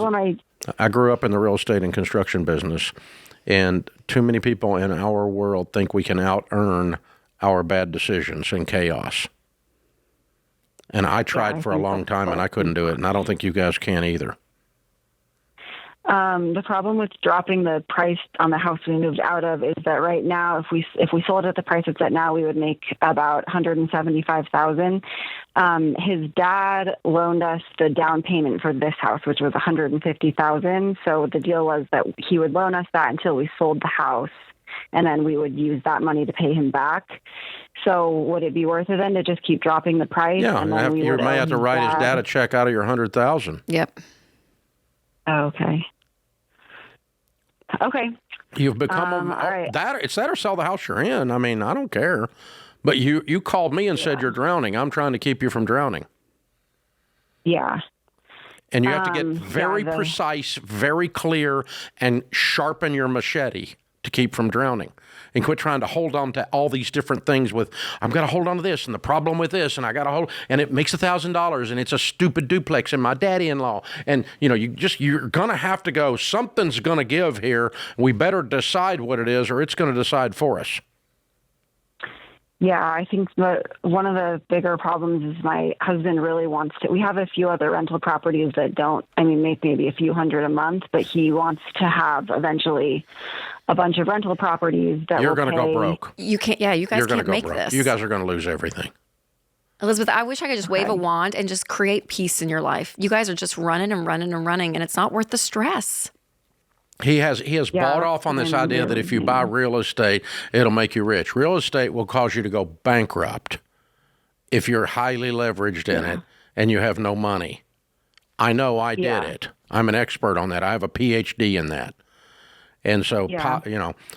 Did you guys have, what's the $30,000 in credit card debt? Was that just to keep something else? Is that lifestyle, or was that a specific part No, that's my husband. For his business, he will run up his credit card for a job that he's doing, and then when he gets paid for that job, y'all are all living backwards. If you guys don't get your business organized and you don't sell off all this rental property, and you're probably not going to, you're going to go broke. You're going to lose everything. It's going to come crashing down around your head. I've done this for 30 years. You have all the symptoms of somebody who's going to be bankrupt in 36 months. You're not going to make it. If you don't get your freaking business act together and get your business acumen going where you actually know what you're making and quit running a dadgum construction company of this size out of your hip pocket with a credit card, that's just completely primitive. You're going to have to add to your sophistication level to stay open, and you're going to have to quit borrowing money up your eyeballs on all these real estate deals and acting like there's no tomorrow. And have to go to dad. I mean, you bought to a do duplex, you bought properties that are cash flowing $100. Translation, they're losing money every year. You're losing money on all of that. And then you bought a house without having the other one sold, and you're handcuffed to your father-in-law. I mean, you guys have done like a whole laundry list of everything that's going to cause people to go broke. And if you guys don't rush and undo that laundry list, you're going to go broke. Yes, I hope I'm scaring you. I hope I'm terrifying you enough that you go in and put for sale signs on everything. And you hire a freaking accountant and get somebody in there to straighten this construction company up and make sure it's actually making a profit. I'm not even sure it is. We may just be swapping dollars the way we do things over there. You guys got to stop this, Elizabeth. You're scaring me to death.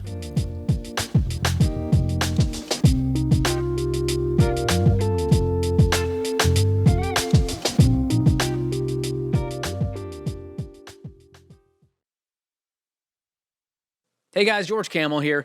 You ever feel like you make good money and still have nothing to show for it? You run into Target for one thing and somehow walk out $87 later with toothpaste and emotional support candles? Just me? Okay. Well, that's the problem. Most people don't pay attention to how they spend their money, so it does whatever it wants. And that's why we created EveryDollar. It's a budgeting app that helps you create a simple plan for your money. EveryDollar's simple, it's clear, and it helps track where your money's actually going. Plus, you get daily lessons, to-dos, and reminders along the way. It's like having a money coach in your pocket. Your money's been freelancing long enough. It's time to give EveryDollar a full-time job. Go download EveryDollar for free on the App Store or Google Play.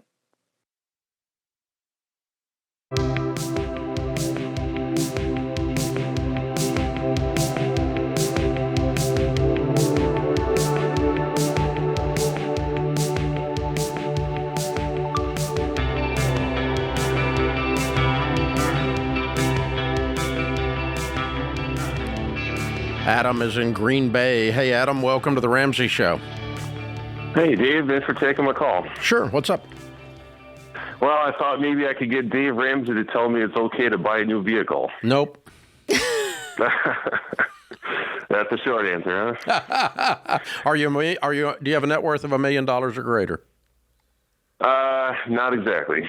Well, it's either a yes or a no. There's a not exactly. I mean, it's a math thing. It's a no. Okay. All right. A no. All right. Then if you're buying a new car, you're losing too much in value. I mean, it's very simple.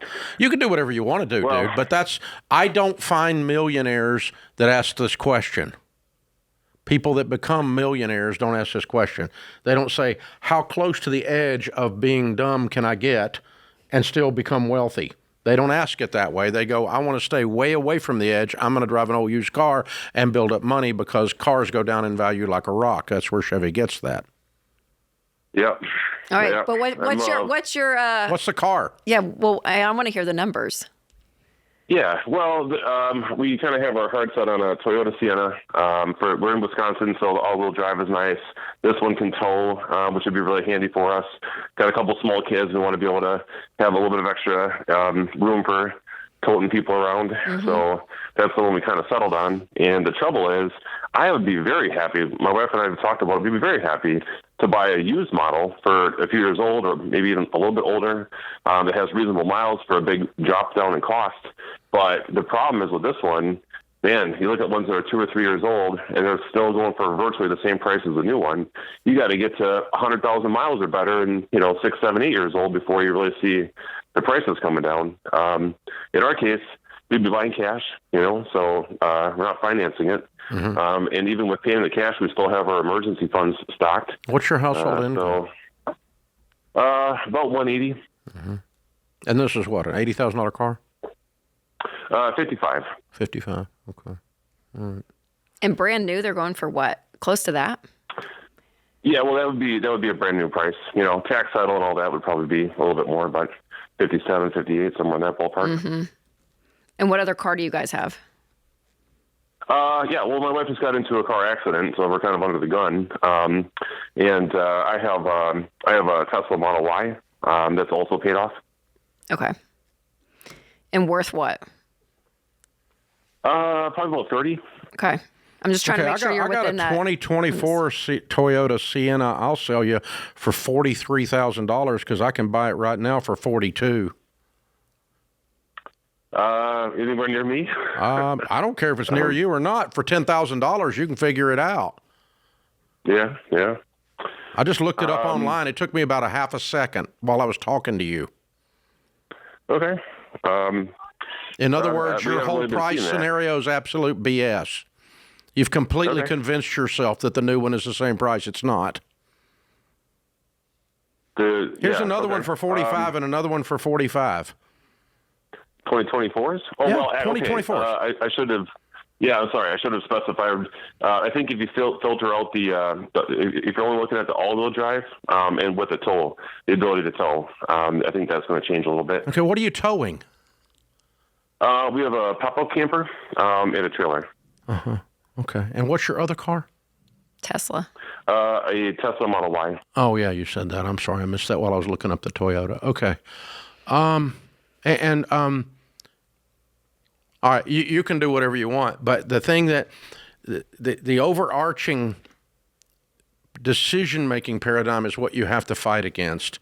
And number one thing that you violated is, I haven't looked up, I honestly just typed in 2024 Toyota Sienna just to see what they're doing. Mm-hmm. And they're all in the 45, 41, 42, 43. There's like 7 of them on the first page. It came up 30 seconds later, and I haven't even searched yet. Okay? Yeah. So I don't know about the towing part of the all-wheel drive part. And she totaled her car. And her car was what? Right. It was a Nissan Rogue, and we were already. The funny thing is, we were leaving the dealership from talking about getting the new vehicle when she got rear-ended. So okay, it's all right. So problem number one is, and we all do this. So I'm not going to pick on you too harshly. I'm not going to mess with you because you're asking the question in a proper tone, and I appreciate that, and thank you. I'll be nice. But so when I do the thing that you're doing. It's just I'm rationalizing and I'm trying to figure out a way to get what I want. And you can probably afford it and it's not going to bankrupt you. Okay? So you do whatever you want to do. But I'm not going to tell you to do it because, because you can buy this car $10,000 cheaper than new. For sure. 100% chance you can. And you just hadn't found it yet. You haven't looked yet.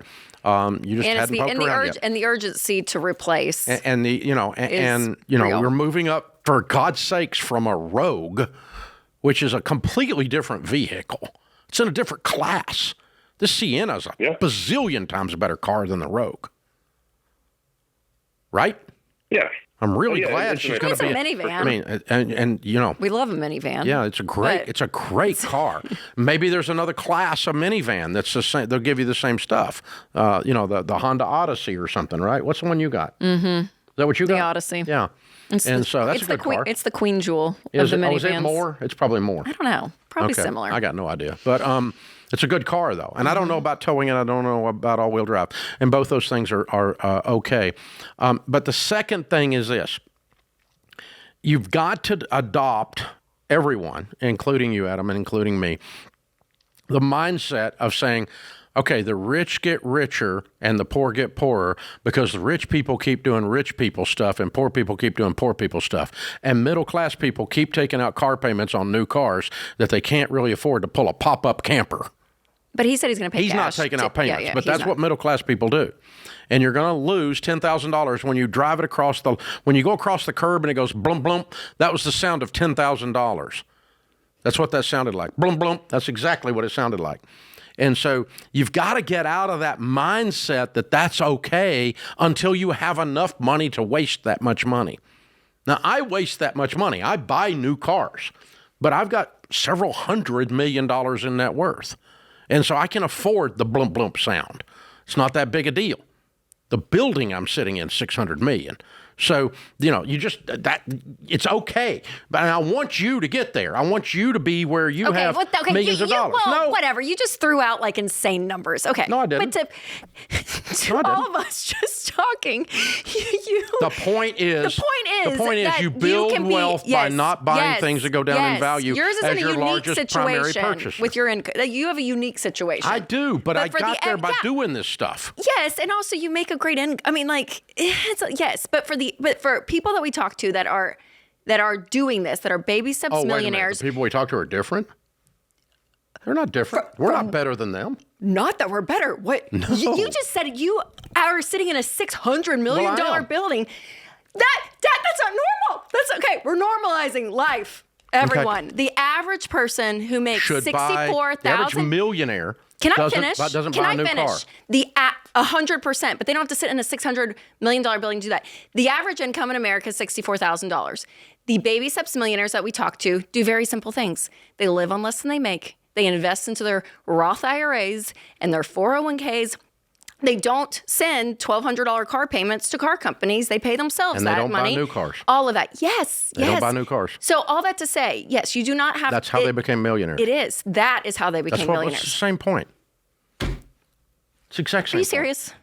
I'm dead serious. Okay, the average person isn't going to go and build a $600 million. No, that's not the point. And you said, the point is, I said hundreds or whatever. I didn't want to be a I hypocrite and say don't buy new cars when I do.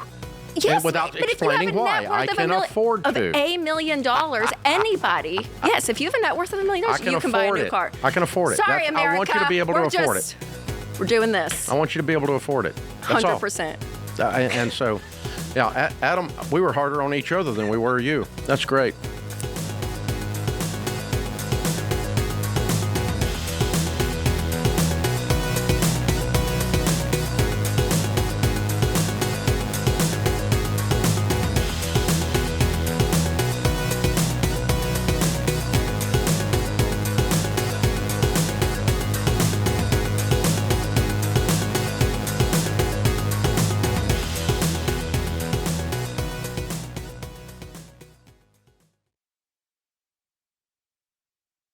You should not feel uncertain about investing, and you don't have to.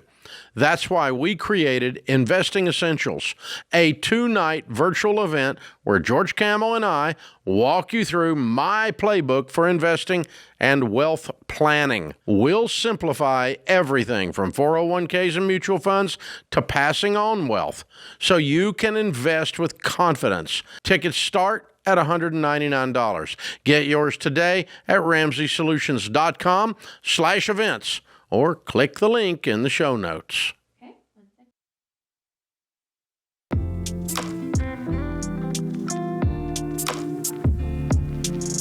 Our scripture of the day, Isaiah 43:18-19. Forget the former things. Do not dwell on the past. See, I'm doing a new thing. Now it springs up. Do you not perceive it? I'm making a way in the wilderness and streams in the wasteland. Albert Einstein said, a person who never made a mistake never tried anything new. I like the Henry Ford quote, too. He says, those of us who make mistakes have those who never make mistakes work for us. Buying or selling your home is a high-stakes proposition because one bad deal could really screw up everything. That's why Ramsey Trusted connects you with vetted real estate agents who are trusted by Ramsey because they're high-octane, high-protein. To find one for free, a Ramsey Trusted agent, that is, go to RamseySolutions.com/agent or click the link in the description if you're listening on YouTube or podcast.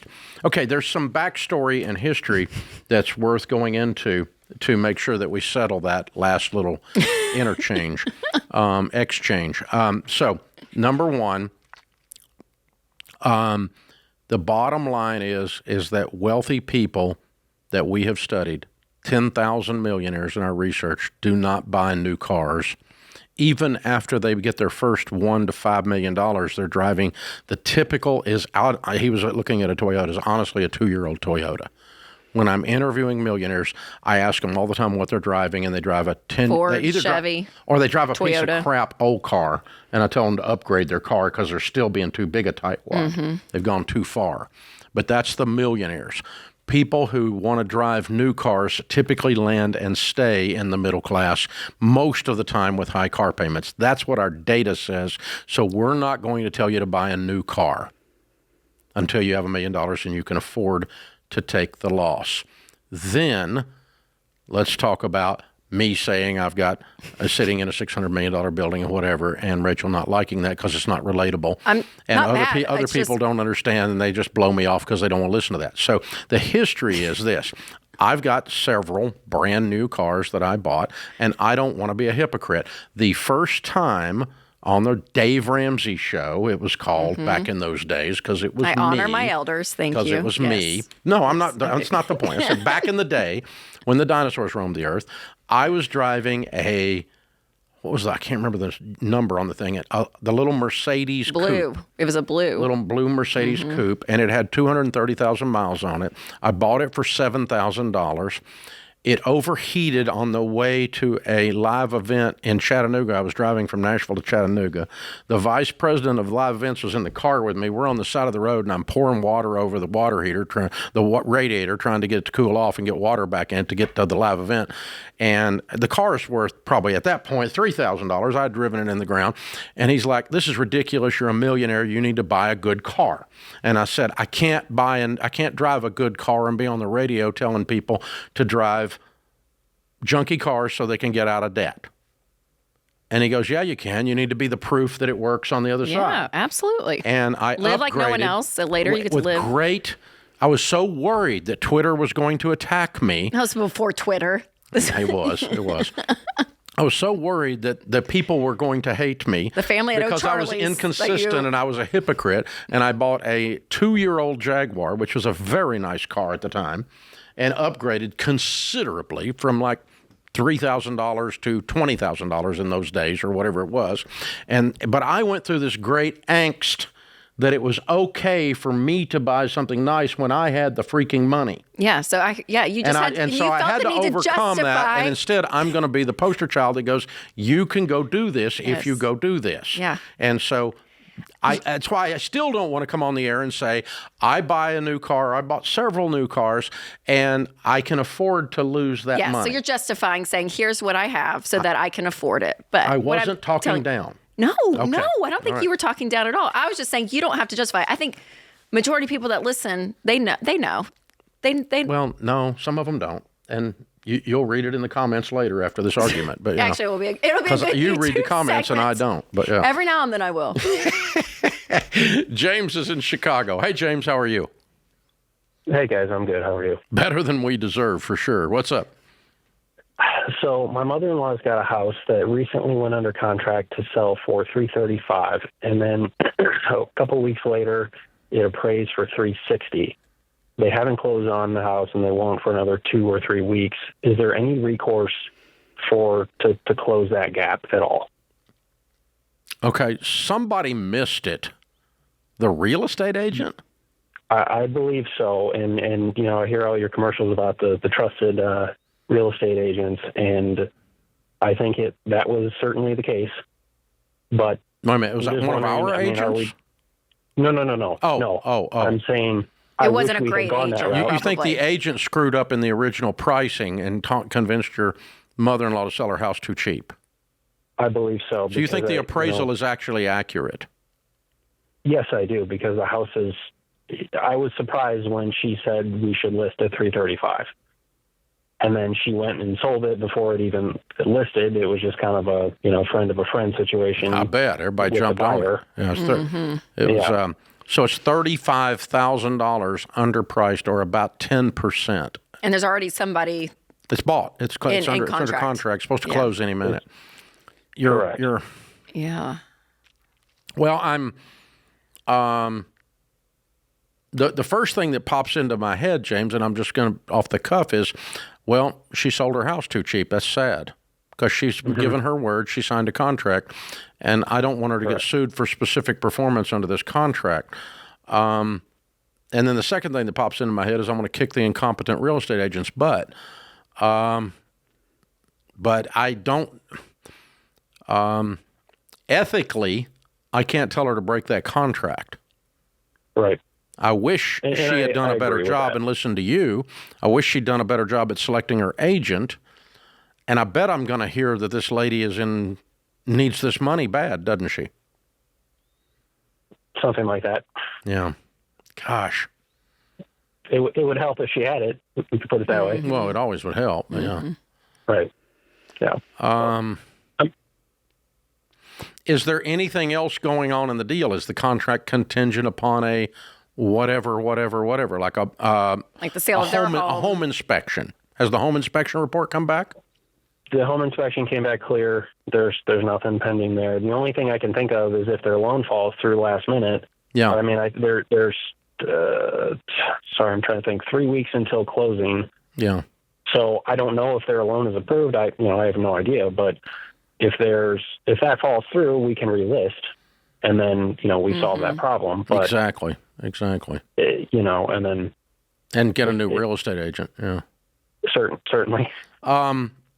Yeah, I mean, unless there's something sideways in the contract deal that she can use to ethically get out. Like I knew a guy who had his house on the market, and the radon inspection came back and found radon, and they wanted him to spend $500 to fix the radon, and he said, no, contract's over, and canceled the whole thing because he wanted out of the deal, and he used that to get out of the deal. But he had a legal, ethical out because he refused to fix the radon, and he had the right to do that in the contract. So, that's the kind of thing, like if they came back with something in the home inspection, you say, well, I'm not going to do that. Mm-hmm. You can do that. That's part of the home inspection process. And then they would go, well, okay, we'll take it anyway. No, we're not going to fix it. And we're not, based on this home inspection, we're not selling the house. You could just, there'd be a way to walk out of it then legally and ethically, but I don't think there is here.